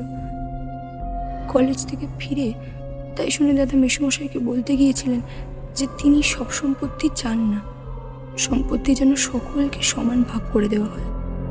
মেসমশাই না কোনো রকম তর্ক সইতে পারতেন না। তিনি রেগে উঠে বললেন, আমার কথার উপর কথা, বেরো এখান থেকে, তোমাকে 1 পয়সা দেব না। মেসমশাই যে কথায় রাগ করবেন তা দাদা বুঝতে পারেননি। তিনি সে ঘর থেকে বেরিয়ে এসে ফণিদার ঘরে গিয়ে বসলেন। ফণিদা খোড়া মানুষ, বাইরে বেরোতে পারেন না, তাই দাদা রোজ সন্ধেবেলা তার কাছে বসে খানিকক্ষণ গল্প করতেন। ফণিদাকে আপনারা দেখেছেন বোধহয়। তিনি স্কুল কলেজে পড়েননি বটে, কিন্তু বেশ ভালো লেখাপড়া জানেন। তার আলমারির বই দেখেই বুঝতে পারবেন কত রকম বিষয় তার দখল আছে। অনেক সময় আমিও তার কাছে পড়া বলে নিয়েছি। যা হোক, মেসমশাইয়ের সঙ্গে বচসা হওয়াতে দাদার মনটা খারাপ হয়ে গিয়েছিল। তিনি রাত্রি আন্দাজ 8টার সময় আমি বললেন, সত্য, আমি বায়োস্কোপ দেখতে যাচ্ছি, 11:30টার সময় ফিরব, সদর দরজাটা খুলে রাখিস। এই বলে খাওয়া দাওয়া সেরে তিনি চুপি চুপি বেরিয়ে গেলেন। আমাদের বামুন ঠাকুর রাত্রে খাওয়া দাওয়া শেষ হয়ে যাওয়ার পর বাইরে গিয়ে অনেক রাত্রি পর্যন্ত নিজেদের দেশের লোকের আড্ডায় গল্প গুজব করে। আমি সেটা জানতাম, তাই দাদাকে দৌড় খুলে দেওয়ার জন্য আমি আর জেগে রইলাম না। রাত্রি 10টার পর হাঁড়ি হেসেল উঠে গেলে আমিও গিয়ে শুয়ে পড়লাম। ঘুমিয়ে পড়েছিলাম জানেন। হঠাৎ একসময় ঘুম ভেঙে গেল। মনে হলো যেন দাদার ঘরে কি একটা শব্দ শুনতে পেলাম। মেঝের ওপর একটা ভারী জিনিস, ওই টেবিল কি বাক্স সরালে যেরকম শব্দ হয় সেই রকম শব্দ। ভাবলুম দাদা বায়োস্কোপ দেখে ফিরে এলেন। আবার ঘুমাবার চেষ্টা করলুম, কিন্তু কি জানি কেন ঘুম এলো না। চোখ চেয়ে শুয়ে রইলুম। দাদার ঘর থেকে আর কোনো সারা শব্দ পেলুম না। মনে করলুম তিনি শুয়ে পড়েছেন। এইভাবে মিনিট 15 কেটে যাওয়ার পর বারান্দায় একটা খুব মৃদু শব্দ শুনতে পেলুম, যেন কে পা টিপে টিপে যাচ্ছে। ভারী আশ্চর্য মনে হলো। দাদা তো অনেকক্ষণ শুয়ে পড়েছে, তবে কি বারান্দা দিয়ে? আমি আস্তে আস্তে উঠলাম, দরজা একটু ফাঁক করে দেখলাম দাদা নিঃশব্দে নিজের ঘরে ঢুকে দরজা বন্ধ করে দিলেন। চাঁদের আলো বারান্দায় পড়েছিল, দাদাকে স্পষ্ট দেখতে পেলাম। একটা কথা, আপনার দাদার পায়ে জুতো ছিল? হ্যাঁ। তার হাতে কিছু ছিল? না। কিছু না? মানে একটা কাগজ কিংবা শিশি? না, কিচ্ছু না। তখন কটা বেজেছিল আপনি দেখেছিলেন কি?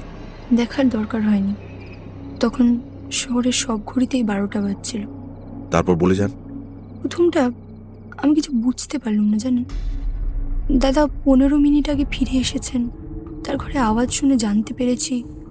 তবে আবার তিনি কোথায় গিয়েছিলেন? হঠাৎ মনে হলো হয়তো মেসমশাইয়ের শরীর খারাপ হয়েছে, তার ঘরেই গিয়েছিলেন। মেসমশাই কখনো কখনো না রাত্রিবেলা বাতের বেদনায় কষ্ট পেতেন, ঘুম হতো না, তখন তাকে ওষুধ খাইয়ে ঘুম বাড়াতে হতো। আমি চুপি চুপি ঘর থেকে বেরিয়ে মেসমশাইয়ের ঘরের দিকে গেলুম। তার ঘরের দোর রাত্রে বরাবরই খোলা থাকে। আমি ঘরে ঢুকলুম। ঘর অন্ধকার, কিন্তু কিন্তু সেই অন্ধকারের মধ্যেও কিরকম একটা গন্ধ নাকে এলো। গন্ধটা যে ঠিক কি তা আমি আপনাকে বোঝাতে পারবো না। তীব্র গন্ধ নয়, অথচ মিষ্টি মিষ্টি গন্ধ। হ্যাঁ, ঠিক বলেছেন, মিষ্টি মিষ্টি গন্ধ। ক্লোরোফর্ম।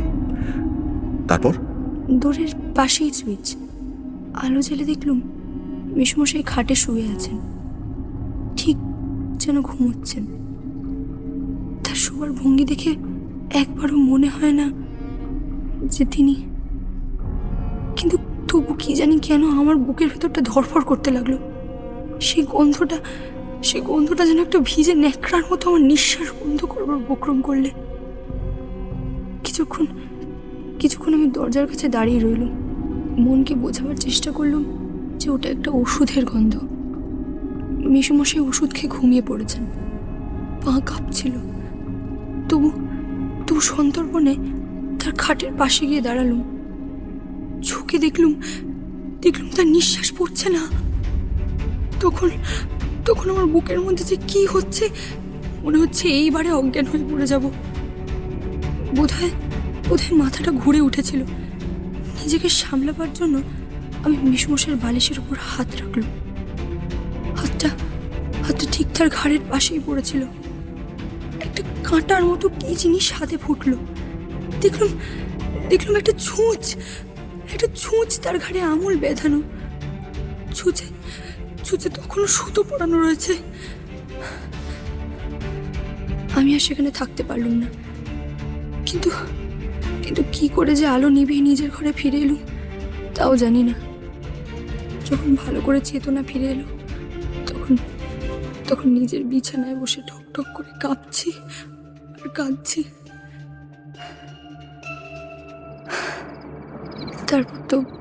তারপর তো সবই আপনি জানেন। দাদাকে আমি সন্দেহ করিনি। আমি জানি দাদা এই কাজ করতে পারেন না। তবু এই কথা যে কাউকে বলা চলবে না, তাও বুঝতে দেরি হলো না। পরদিন সকালবেলা কোনো রকমের চা তৈরি করে নিয়ে মেসমশাইয়ের ঘরে গেলুম। আর তারপর সত্যবতীর স্বর ক্ষীণ হয়ে মিলিয়ে গেল। তার মুখের অস্বাভাবিক পাণ্ডুরতা, চোখের আতঙ্কিত দৃষ্টি থেকে বুঝতে পারলাম কি অসীম সংশয় ও যন্ত্রণার ভিতর দিয়ে সেই ভয়ঙ্কর রাতটা তার কেটেছিল। ব্যোমকেশের মুখের দিকে তাকিয়ে দেখলাম তার চোখ দুটো জল করে জ্বলছে। সে হঠাৎ বলে উঠল, আপনার মতো অসাধারণ মেয়ে আমি দেখিনি। অন্য কেউ হলে চেঁচামেচি করে মূর্ছা হিস্টিরিয়া ঠেলায় বাড়ি মাথায় করত, কিন্তু আপনি শুধু দাদার জন্য। আপনি এখন তাহলে বাড়ি ফিরে যান। কাল সকালে আমি আপনাদের ওখানে যাব, কেমন? কিন্তু আপনি তো কিছু বললেন না। বলবার কিছু নেই। আপনাকে আশা দিয়ে শেষে যদি কিছু না করতে পারি।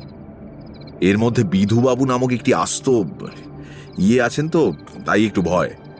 যাই হোক, এইটুকু বলতে পারি যে আপনি যেসব কথা বললেন তা যদি প্রথমেই আমাকে বলতেন তাহলে হয়তো কোনো গোলমাল হতো না।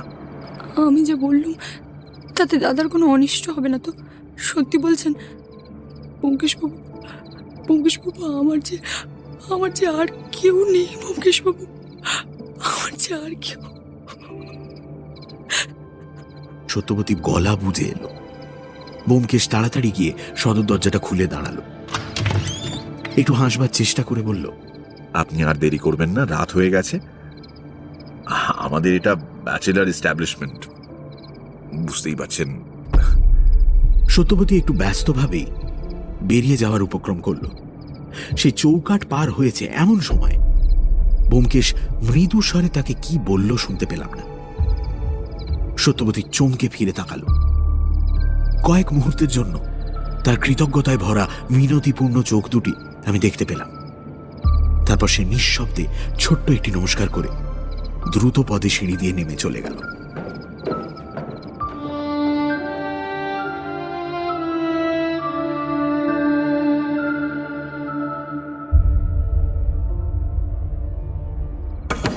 দরজা ভেজিয়ে দিয়ে ব্যোমকেশ ফিরে এসে বসল, ঘড়ি দেখে বলল, 7টা বেজে গেছে। তারপর মনে মনে কি হিসেব করে চেয়ারে হেলান দিয়ে বলল, এখনো ঢের সময় আছে। আমি তাকে চেপে ধরলাম। এই ব্যোমকেশ, কি বুঝলে? আমি তো এমন কিছু, কিন্তু তোমার ভাব দেখে তো মনে হচ্ছে তুমি ভেতরে কথা বুঝতে পেরেছ। এখনো সব বুঝিনি। যাই বলো, সুকুমারের বিরুদ্ধে প্রমাণ যতই গুরুতর হোক, আমার তো দৃঢ় বিশ্বাস সে খুন করেনি।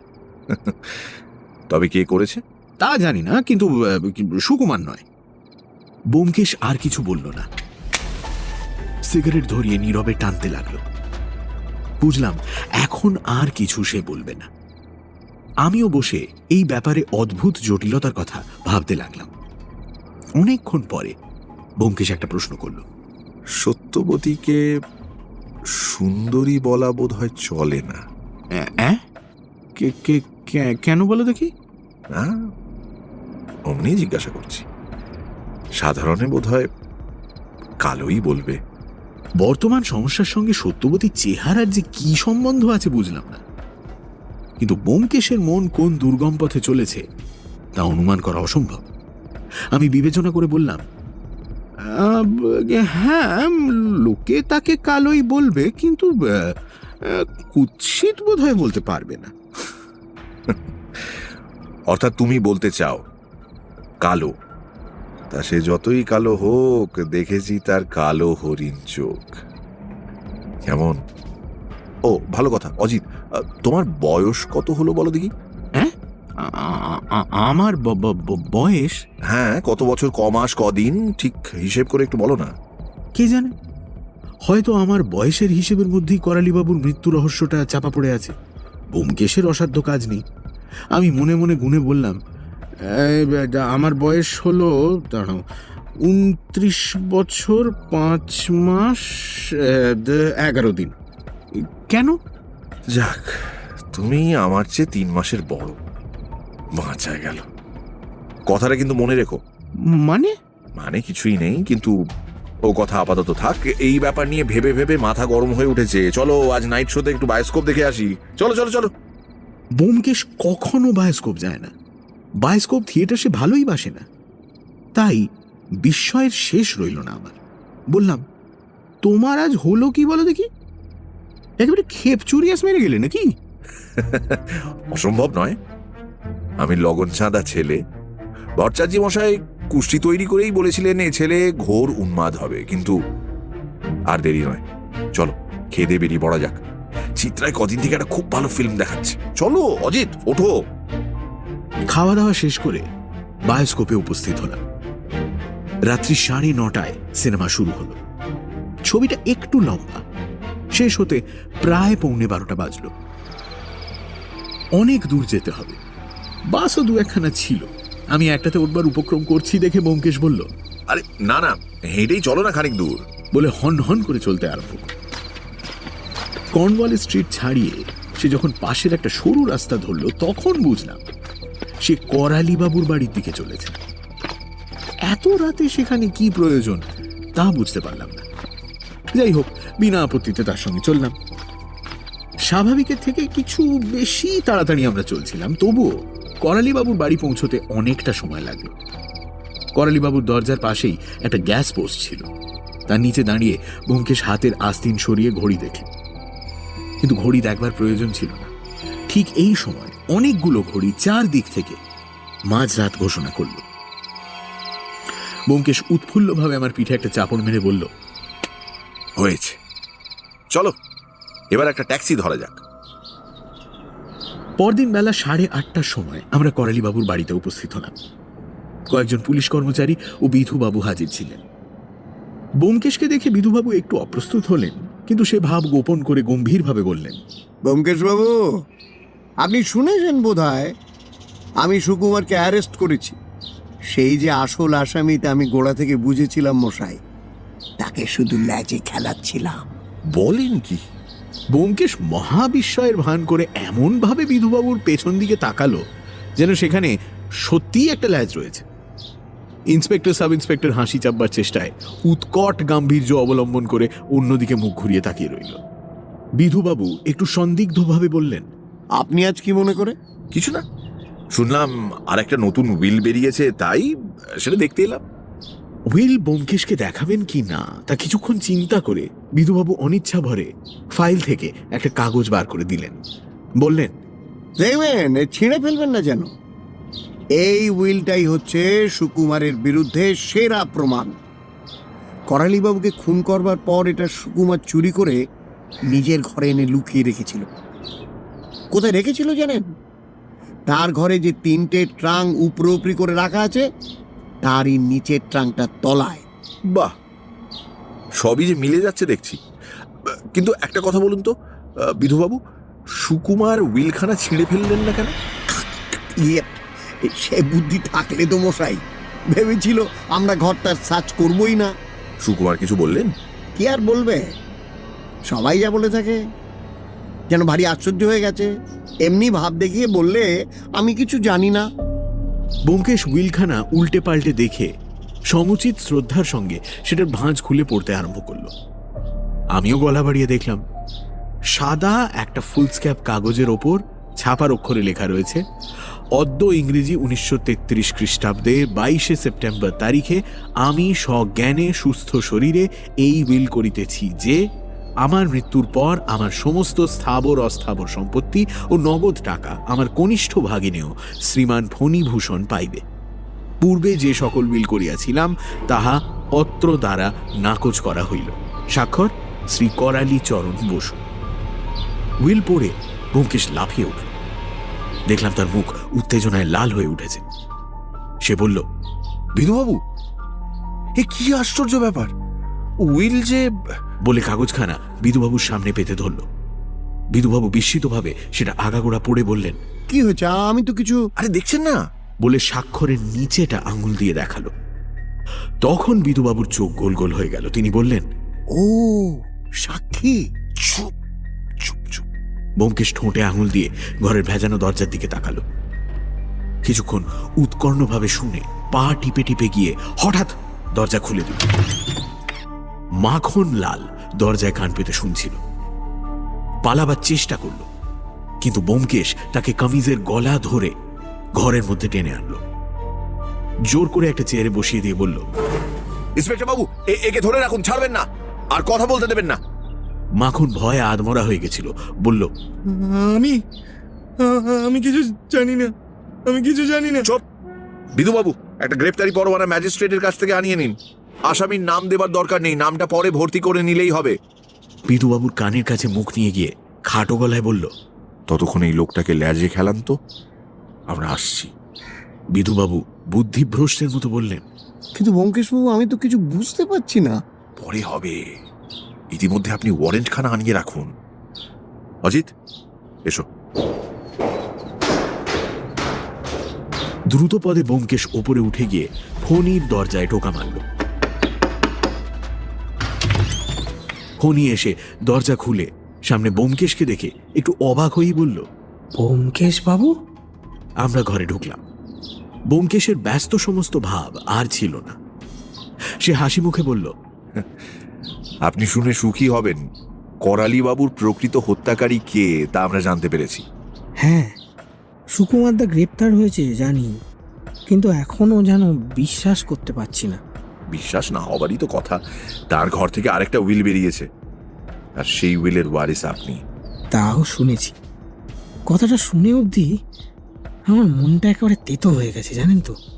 তুচ্ছ কটা টাকার জন্য মামা অপঘাতে মারা গেল। অর্থম অনর্থম, জানেন তো, তিনি আমায় সব সম্পত্তি দিয়ে গেছেন। এতেও আমি খুশি হতে পারছি না ব্যোমকেশ বাবু। নাই দিতেন টাকা, তবু তো তিনি বেঁচে থাকতেন। ব্যোমকেশ বইয়ের শেলফটার সামনে দাঁড়িয়ে বইগুলো দেখতে দেখতে অন্যমনস্কভাবে বলল, তা তো বটেই, পুত্রাদপি ধন ভাজাং ভীতি। শঙ্করাচার্য তো আর মিথ্যে বলেননি। আচ্ছা, এটা কি বই? ফিজিওলজি। সুকুমার বাবুর বই দেখছি। আগে হ্যাঁ, এই সুকুমারদা মাঝে মাঝে আমাকে তার ডাক্তারি বই পড়তে দিতেন। কি আশ্চর্য দেখুন, এ বাড়িতে আমি সুকুমারদাকেই সবচেয়ে নিজের লোক মনে করতাম, এমনকি দাদাদের চেয়েও, অথচ তিনি ছি ছি ছি ছি। ব্যোমকেশ আরো কতগুলো বই খুলে দেখে বিস্মিতভাবে বলল, আপনি তো দেখছি একজন পাকা গ্রন্থকীট। সব বই দাগ দিয়ে পড়েছেন। হ্যাঁ, পড়া ছাড়া আমার তো আর কোনো অ্যামিউজমেন্ট নেই না, সঙ্গীও নেই। এক সুকুমারদা রোজ সন্ধ্যাবেলা খানিকক্ষণ আমার কাছে এসে বসতেন। আচ্ছা ব্যোমকেশবাবু, সত্যি কি সুকুমারদা এ কাজ করেছেন? কোনো সন্দেহ নেই? অপরাধীর বিরুদ্ধে যেসব প্রমাণ পাওয়া গেছে তাতে সন্দেহের বিশেষ স্থান নেই। বসুন বসুন বসুন, আপনাকে সব কথা বলছি, বসুন। ফণি বিছানায় বসার পর আমি তার পাশে বসলাম। ব্যোমকেশ বলল, দেখুন, হত্যা দুরকম হয়। এক, রাগের মাথায় হত্যা, যাকে ক্রাইম অফ প্যাশন বলে। আর এক, সংকল্প করে হত্যা। রাগের মাথায় যে লোক খুন করে তাকে ধরা কঠিন নয়, অধিকাংশ সময় সে নিজেই ধরা দেয়। কিন্তু যে লোক ভেবে চিন্তে নিজেকে যথাসম্ভব সন্দেহমুক্ত করে খুন করে, তাকে ধরাটাই কঠিন হয়ে পড়ে। তখন কে আসামি, তার নাম আমরা জানতে পারি না, 5 জন লোকের উপর সন্দেহ হয়। এরকম ক্ষেত্রে আমরা কোন পথে চলব? তখন আমাদের একমাত্র পথ হচ্ছে হত্যার প্রণালী থেকে হত্যাকারীর প্রকৃতি বোঝবার চেষ্টা করা।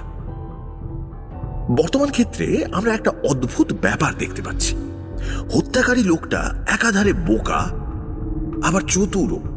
সে অত্যন্ত বুদ্ধিমানের মতো খুন করেছে, অথচ নির্বোধের মতো খুনের যা কিছু প্রমাণ নিজের ঘরে নিয়ে গিয়ে রেখে দিয়েছে।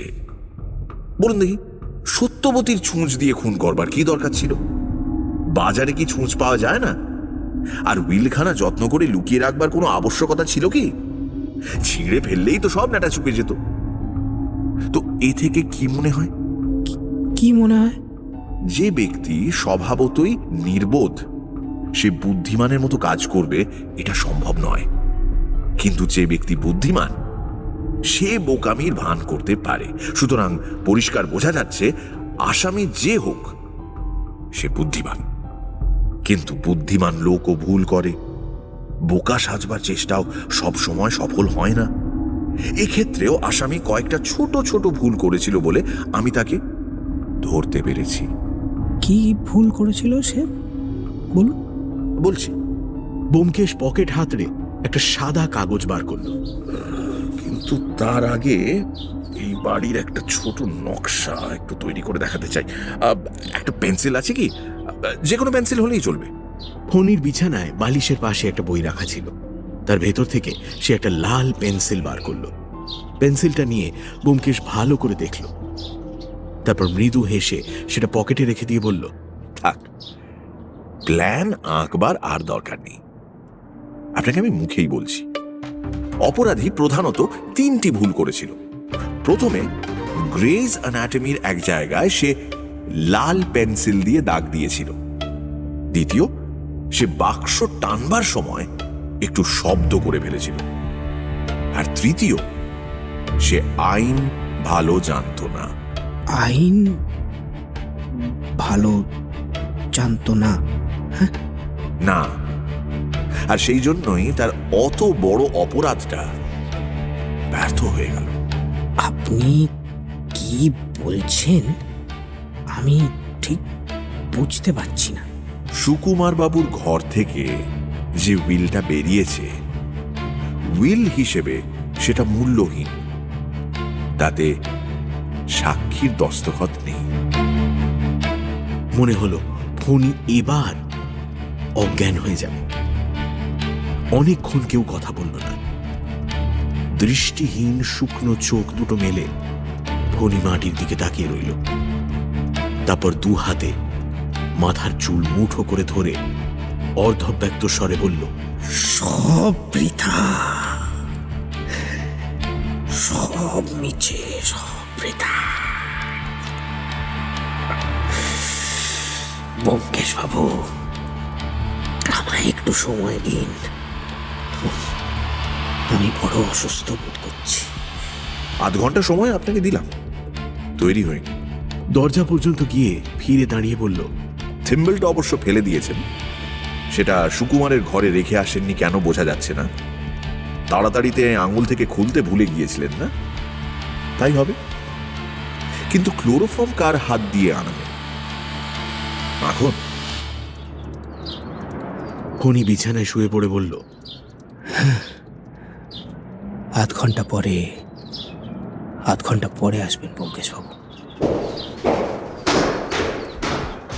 আমরা নিচে নেমে এলাম। মাখন তখনও ইন্সপেক্টর ও সাব ইন্সপেক্টরের মাঝখানে জগন্নাথের মতো বসেছিল। ব্যোমকেশ ভীষণভাবে ভুরু কুঁচকে তাকে প্রশ্ন করল, তুমি কবে ফণিকে ক্লোরোফর্ম এনে দিয়েছ? হ্যাঁ, আমি কিছু জানি না, আমি কিছু জানি না। সত্যি কথা বলো, নইলে ওয়ারেন্টে তোমার নামই লেখা হবে। দোহাই আপনাদের, আমি কিছু জানি না, আমি এসবের মধ্যে নেই। ফণি বলেছিল রাতে তার ঘুম হয় না, এক ফোঁটা ক্লোরোফর্ম খেলে তবে ঘুম হবে, তাই জন্য আমি কিছু জানি না। বুঝেছি। একে এবার ছেড়ে দিতে পারেন বিধুবাবু। মুক্তি পেয়ে মাখন একেবারে বাড়ি ছেড়ে দৌড় মারল। ব্যোমকেশ বলল, ওয়ারেন্ট এসেছে? না, এলো বলে, কিন্তু কার জন্য ওয়ারেন্ট? করালি বাবুকে যে খুন করেছে তার জন্য। বিধুবাবু অত্যন্ত অপ্রসন্নভাবে মাথা নেড়ে বললেন, ব্যোমকেশবাবু, এটা পরিহাসের সময় নয়। কমিশনার সাহেব আপনাকে একটু স্নেহ করেন বলে আপনি কিন্তু আমার উপর হুকুম চালাচ্ছেন। আমি অনেক সহ্য করেছি, কিন্তু তামাশা সহ্য করবো না বললাম। তামাশা নয়, এ একেবারে নিরেট সত্যি কথা। বিধুবাবু শুনুন তবে। বলে ব্যোমকেশ সংক্ষেপে সমস্ত কথা বিধুবাবুকে বলল। বিধুবাবু কিছুক্ষণ বিস্ময় বিহ্বল হয়ে রইলেন। তারপর ধর্মড় করে উঠে বললেন, তাই যদি হয় তাহলে তাকে একলা ফেলে এলেন কি বলে? যদি পালায়? পালাবে না, সে নিজের অপরাধ স্বীকার করবে, আর সেইটাই আমাদের একমাত্র ভরসা। কারণ তার অপরাধ আদালতে প্রমাণ করা বিশেষ কঠিন হবে। জুরিদের আপনি জানেন তো। তা তো জানি, কিন্তু বিধুবাবু আবার বসে পড়লেন। ঠিক আধ ঘন্টা পরে আমরা ফণির ঘরে এলাম। বিধুবাবু সর্বপ্রথম দরজা খুলে গটগট করে ঘরে ঢুকেই থমকে দাঁড়িয়ে পড়লেন। ফণি বিছানায় শুয়ে আছে। বিছানার পাশে তার ডান হাত ঝুলছে, আর ঠিক তার নিচে মেঝের ওপর পুরু হয়ে রক্ত জমে আছে। কবজির কাটা ধমনী থেকে তখনও ফোঁটা ফোঁটা গাঢ় রক্ত ঝরে পড়ছে। কিছুক্ষণ চেয়ে থেকে ব্যোমকেশ বলল, এতটা আমি প্রত্যাশা করিনি, কিন্তু এছাড়া তার উপায়ই বা ছিল কি? ফণির বুকের ওপর একখানা চিঠি রাখা ছিল। সেটা তুলে নিয়ে ব্যোমকেশ পাঠ করল। চিঠিতে এই কটি কথা লেখা, ব্যোমকেশবাবু, চলিলাম। আমি খোঁড়া, অকর্মণ্য। এখানে আমার অন্ন জুটিবে না। দেখি ওখানে জোটে কিনা। আমি জানি মোকদ্দমা করিয়া আপনারা আমার ফাঁসি দিতে পারিতেন না, কিন্তু আমার বাঁচিয়া কোনো লাভ নাই। যখন টাকাই পাইলাম না, তখন কিসের সুখে বাঁচিব? মামাকে খুন করিয়াছি, সেজন্য আমার ক্ষোভ নাই। তিনি আমাকে ভালোবাসিতেন না, খোঁড়া বলিয়া বিদ্রুপ করিতেন।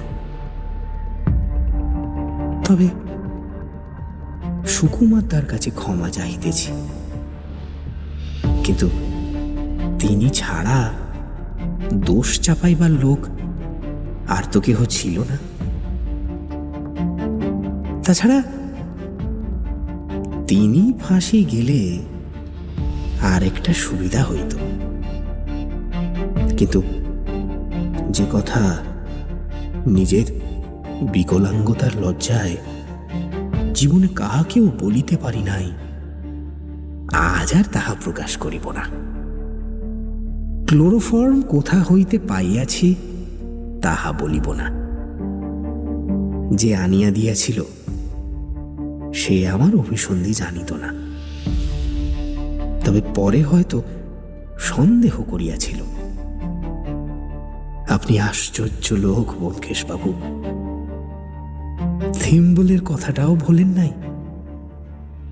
সেটা সত্যি আঙুল হইতে খুলিতে ভুলিয়া গিয়াছিলাম। ঘরে ফিরিয়া চোখে পড়িল, সেটা এই ঘরেই আছে, খুঁজিয়া লইবেন। সেদিন রাত্রিতে সত্যবতীর ঘর হইতে থিম্বল আর ছুঁচ চুরি করিয়াছিলাম। সে তখন রান্নাঘরে ছিল। ব্যোমকেশবাবু, আপনি ছাড়া আমাকে বোধ হয় আর কেহ ধরিতে পারিত না, কিন্তু তবু আপনাকে বিদ্বেষ করিতে পারিতেছি না। বিদায়। ইতি বহু দূরের যাত্রী ফণীভূষণ কর। চিঠিখানা বিধুবাবুর হাতে দিয়ে ব্যোমকেশ বলল, তা বিধুবাবু, এখন সুকুমার বাবুকে ছেড়ে দেওয়ার বিষয়ে বোধহয় আর কোনো বাধা নেই। তার বোনকেও জানানো দরকার। তিনি বোধহয় নিজের ঘরেই আছেন। চলো অজিত।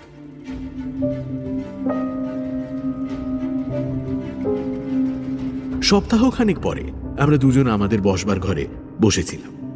বিকেলবেলা নীরবে চা পান চলছিল। গত কয়েকদিন দুপুরে ব্যোমকেশ নিয়মিত বাইরে যাচ্ছিল। কোথায় যায় আমাকে বলেনি, আমিও জিজ্ঞেস করিনি। তার কাছে মাঝে মাঝে এমন দু একটা গোপনীয় কেস আসতো যার কথা আমার কাছেও প্রকাশ করবার তার অধিকার ছিল না। আমি জিজ্ঞেস করলাম, আজও বেরোবে নাকি? ঘড়ি দেখে ব্যোমকেশ বলল, এটা কি মানে নতুন কোনো কেস এসেছে? কেস? হ্যাঁ, কিন্তু কেসটা বড় গোপনীয়। আমি আর সে বিষয়ে কোনো প্রশ্ন করলাম না। বললাম, সুকুমারের ব্যাপারে সব চুকে গেছে? হ্যাঁ, প্রবেটের দরখাস্ত করেছে। আচ্ছা ব্যোমকেশ, ঠিক কিভাবে ফণী খুন করলো আমাকে একটু বুঝিয়ে বলো তো। এখনো ভালো করে জ্বরটা ছাড়াতে পারছি না। চায়ের শূন্য পেয়ালাটা নামিয়ে রেখে ব্যোমকেশ বলল, আচ্ছা শোনো, পর পর ঘটনাগুলো যেমন ঘটেছিল বলে যাচ্ছি, মন দিয়ে শোনো। সেদিন দুপুরবেলা করালি বাবুর সঙ্গে মতিলালের ঝগড়া হলো। সন্ধেবেলা সুকুমার এসে তাই শুনে করালি বাবুকে বোঝাতে গেল। সেখান থেকে গালাগালি খেয়ে বেরিয়ে ফণীর ঘরে প্রায় 7:30 পর্যন্ত কাটালো। তারপর খেয়ে দে বায়োস্কোপ দেখতে গেল। এই পর্যন্ত কোনো গোলমাল নেই? না। রাত 8টা থেকে 9টার মধ্যে, অর্থাৎ সত্যবতী যে সময় রান্নাঘরে ছিল সেই সময় ফণী তার ঘর থেকে থিম্বল আর ছুঁচ চুরি করল। সে বুঝতে পেরেছিল করালি বাবু আবার উইল বদলাবেন এবং এবার সে সম্পত্তি পাবে। সে ঠিক করলো বুড়োকে আর মত বদলাবার ফুরসত দেবে না। বুড়োকে ফণী বিষ চক্ষে দেখত। বিকলাঙ্গ লোকের একটা অদ্ভুত মানসিক দুর্বলতা প্রায় দেখা যায়। তারা নিজেদের দৈহিক বিকৃতি সম্বন্ধে ব্যঙ্গ বিদ্রুপ সহ্য করতে পারে না। ফণী বোধহয় অনেক দিন থেকেই করালিবাবুকে খুন করবার মতলব আঁটছিল। বামুন ঠাকুরের এজেহার থেকে জানা যায় রাত্রি আন্দাজ 11:30টার সময় মতিলাল বাড়ি থেকে বেরিয়েছিল। গাঁজাখোরদের সময়ের ধারণা থাকে না, তাই বামুন ঠাকুর একটু সময়ের গোলমাল করে ফেলেছিল এই আর কি। আমি হিসেব করে দেখেছি মতিলাল বাড়ি থেকে বেরিয়েছিল ঠিক 11:25 তার ওদোষ বরাবরই ছিল, রাত্রে বাড়ি থাকতো না। সে বেরিয়ে যাবার পর ফণীও নিজের ঘর থেকে বেরোল। মতিলালের ঘর করালি বাবুর শোবার ঘরের ঠিক নিচেই। পাছে পায়ের শব্দ হয়, তাই ফণী এতক্ষণ অপেক্ষা করছিল। ঘুমন্ত করালি বাবুকে ক্লোরোফর্ম করতে মিনিট 5 সময় লাগলো। তারপর সে তাঁর ঘাড়ে অপটু হাতে ছুঁচ ফোটালো। 3 বার ফোটাবার পর তবে ছুঁচ যথাস্থানে পৌঁছল। সুকুমারের মতো ডাক্তারি ছাত্র যদি এ কাজ করত তাহলে 3 বার ফোটাবার দরকার হতো না। করালি বাবুকে শেষ করে ফণী পাশের ঘরের দেরাজ থেকে তার শেষ উইল বার করে দেখল উইল তার নামেই বটে। এখানে একটু সন্দেহের অবকাশ আছে। এমনও হতে পারে যে ফণী করালি বাবুকে ক্লোরোফর্ম করে পাশের ঘরে গিয়ে উইলটা পড়লো, যখন দেখলো উইল তারই নামে তখন ফিরে এসে করালি বাবুকে খুন করলো। সে যাই হোক, এই ব্যাপারে তার 10-12 মিনিট সময় লেগেছিল। এখন কথা হচ্ছে উইলখানা নিয়ে সে কি করবে। যথাস্থানে রেখে দিলেও পারত, কিন্তু তাতে সুকুমারকে ভালো করে ফাঁসানো যায় না, অথচ নিজেকে বাঁচাতে হলে একজনকে তো ফাঁসানো চাই। উইল আর ক্লোরোফর্মের শিশি সে সুকুমারের ঘরে লুকিয়ে রেখে এলো। জানতো এত বড় কাণ্ডের পর সব ঘর খানাতল্লাশ হবেই, তখন উইলও বেরোবে। এক ঢিলে দুই পাখি মরবে, সুকুমারের ফাঁসি হবে আর সে সম্পত্তি পাবে। উইলটা ট্রাঙ্কের তলায় রাখতে গিয়ে একটু শব্দ হয়েছিল, সেই শব্দে সত্যবতীর ঘুম ভেঙে যায়। তখন রাত 11:15। সে ভাবল তার দাদা বায়োস্কোপ দেখে ফিরে এলো, কিন্তু বাস্তবিক সুকুমার তখন ফিরতে পারে না। সে ফিরেছে যখন ঘড়িতে ঢং ঢং করে 12টা বাজছে। আর কিছু বোঝাবার দরকার আছে কি? উইলের সাক্ষীর দস্তখত না থাকার কারণ কি? আমার মনে হয় খাওয়া দাওয়ার পর করালি বাবু উইলটা লিখেছিলেন, তাই আর রাত্রে কিছু করেননি। সম্ভবত তাঁর ইচ্ছে ছিল পরদিন সকালে চাকর বামুনকে দিয়ে সই দস্তখত করিয়ে নেবেন। নীরবে ধূমপান করে কিছুক্ষণ কেটে গেল। তারপর জিজ্ঞেস করলাম, সত্যবতীর সঙ্গে তারপর আর দেখা হয়েছিল? সে কি বলল? খুব ধন্যবাদ দিল তো? না, শুধু গলায় আঁচল দিয়ে পেন নাম করলো। চমৎকার মেয়ে কিন্তু, না? ব্যোমকেশ উঠে দাঁড়ালো, তর্জনী তুলে বলল, তুমি আমার চেয়ে বয়সে বড়, সে কথাটা মনে আছে তো অজিত? হ্যাঁ, কিন্তু কেন? উত্তর না দিয়ে ব্যোমকেশ পাশের ঘরে ঢুকল। মিনিট 5 পরে বিশেষ সাজসজ্জা করে বেরিয়ে। আমি বললাম, তোমার গোপনীয় মক্কেল তো ভারী শৌখিন লোক দেখছি। সিল্কের পাঞ্জাবি পরা ডিটেকটিভ না হলে মন ওঠে না। এসেন্স মাখানো রুমালে মুখ মুছে ব্যোমকেশ বলল, সত্য অন্বেষণ তো আর চারটিখানি কথা নয়, অনেক তোড়জোড় দরকার। সত্য অন্বেষণ তো অনেকদিন থেকেই করছো, কই এত সাজসজ্জা তো কখনো দেখিনি। সত্য অন্বেষণ আমি অল্প দিন থেকেই আরম্ভ করেছি। মানে? তার মানে অতি গভীর। চলুন। মুচকি হেসে ব্যোমকেশ দরজার দিকে এগোল। সত্য? ও! আমি লাফিয়ে গিয়ে তার কাঁধ চেপে ধরলাম। সত্যবতী? হ্যাঁ, এ কদিন ধরে এই মহাসত্যটির অন্বেষণ করা হচ্ছে বুঝি? হ্যাঁ ব্যোমকেশ, শেষে তোমার এই দশা। কবি তাহলে ঠিকই বলেছেন, প্রেমের ফাঁদ পাতা ভুবনে। খবরদার, খবরদার, তুমি আমার চেয়ে বয়সে বড়, অর্থাৎ সম্পর্কে তার ভাসুর। ঠাট্টাই আর কি চলবে না। এবার থেকে আমিও তোমায় দাদা বলে ডাকবো। দাদা অজিত, দাদা অজিত দা। কেন কেন? হ্যাঁ, আমাকে এত ভয় কেন? লেখক জাতটাকেই আমি ঘোর সন্দেহের দৃষ্টিতে দেখি। বেশ, দাদাই হলুম তাহলে। ব্যোমকেশের মাথায় হাত রেখে বললাম, যাও ভাই, 4টে বাজে, এবার জয়যাত্রায় বেরিয়ে পড়ো। আশীর্বাদ করি সত্যের প্রতি যেন তোমার অবিচলিত ভক্তি থাকে।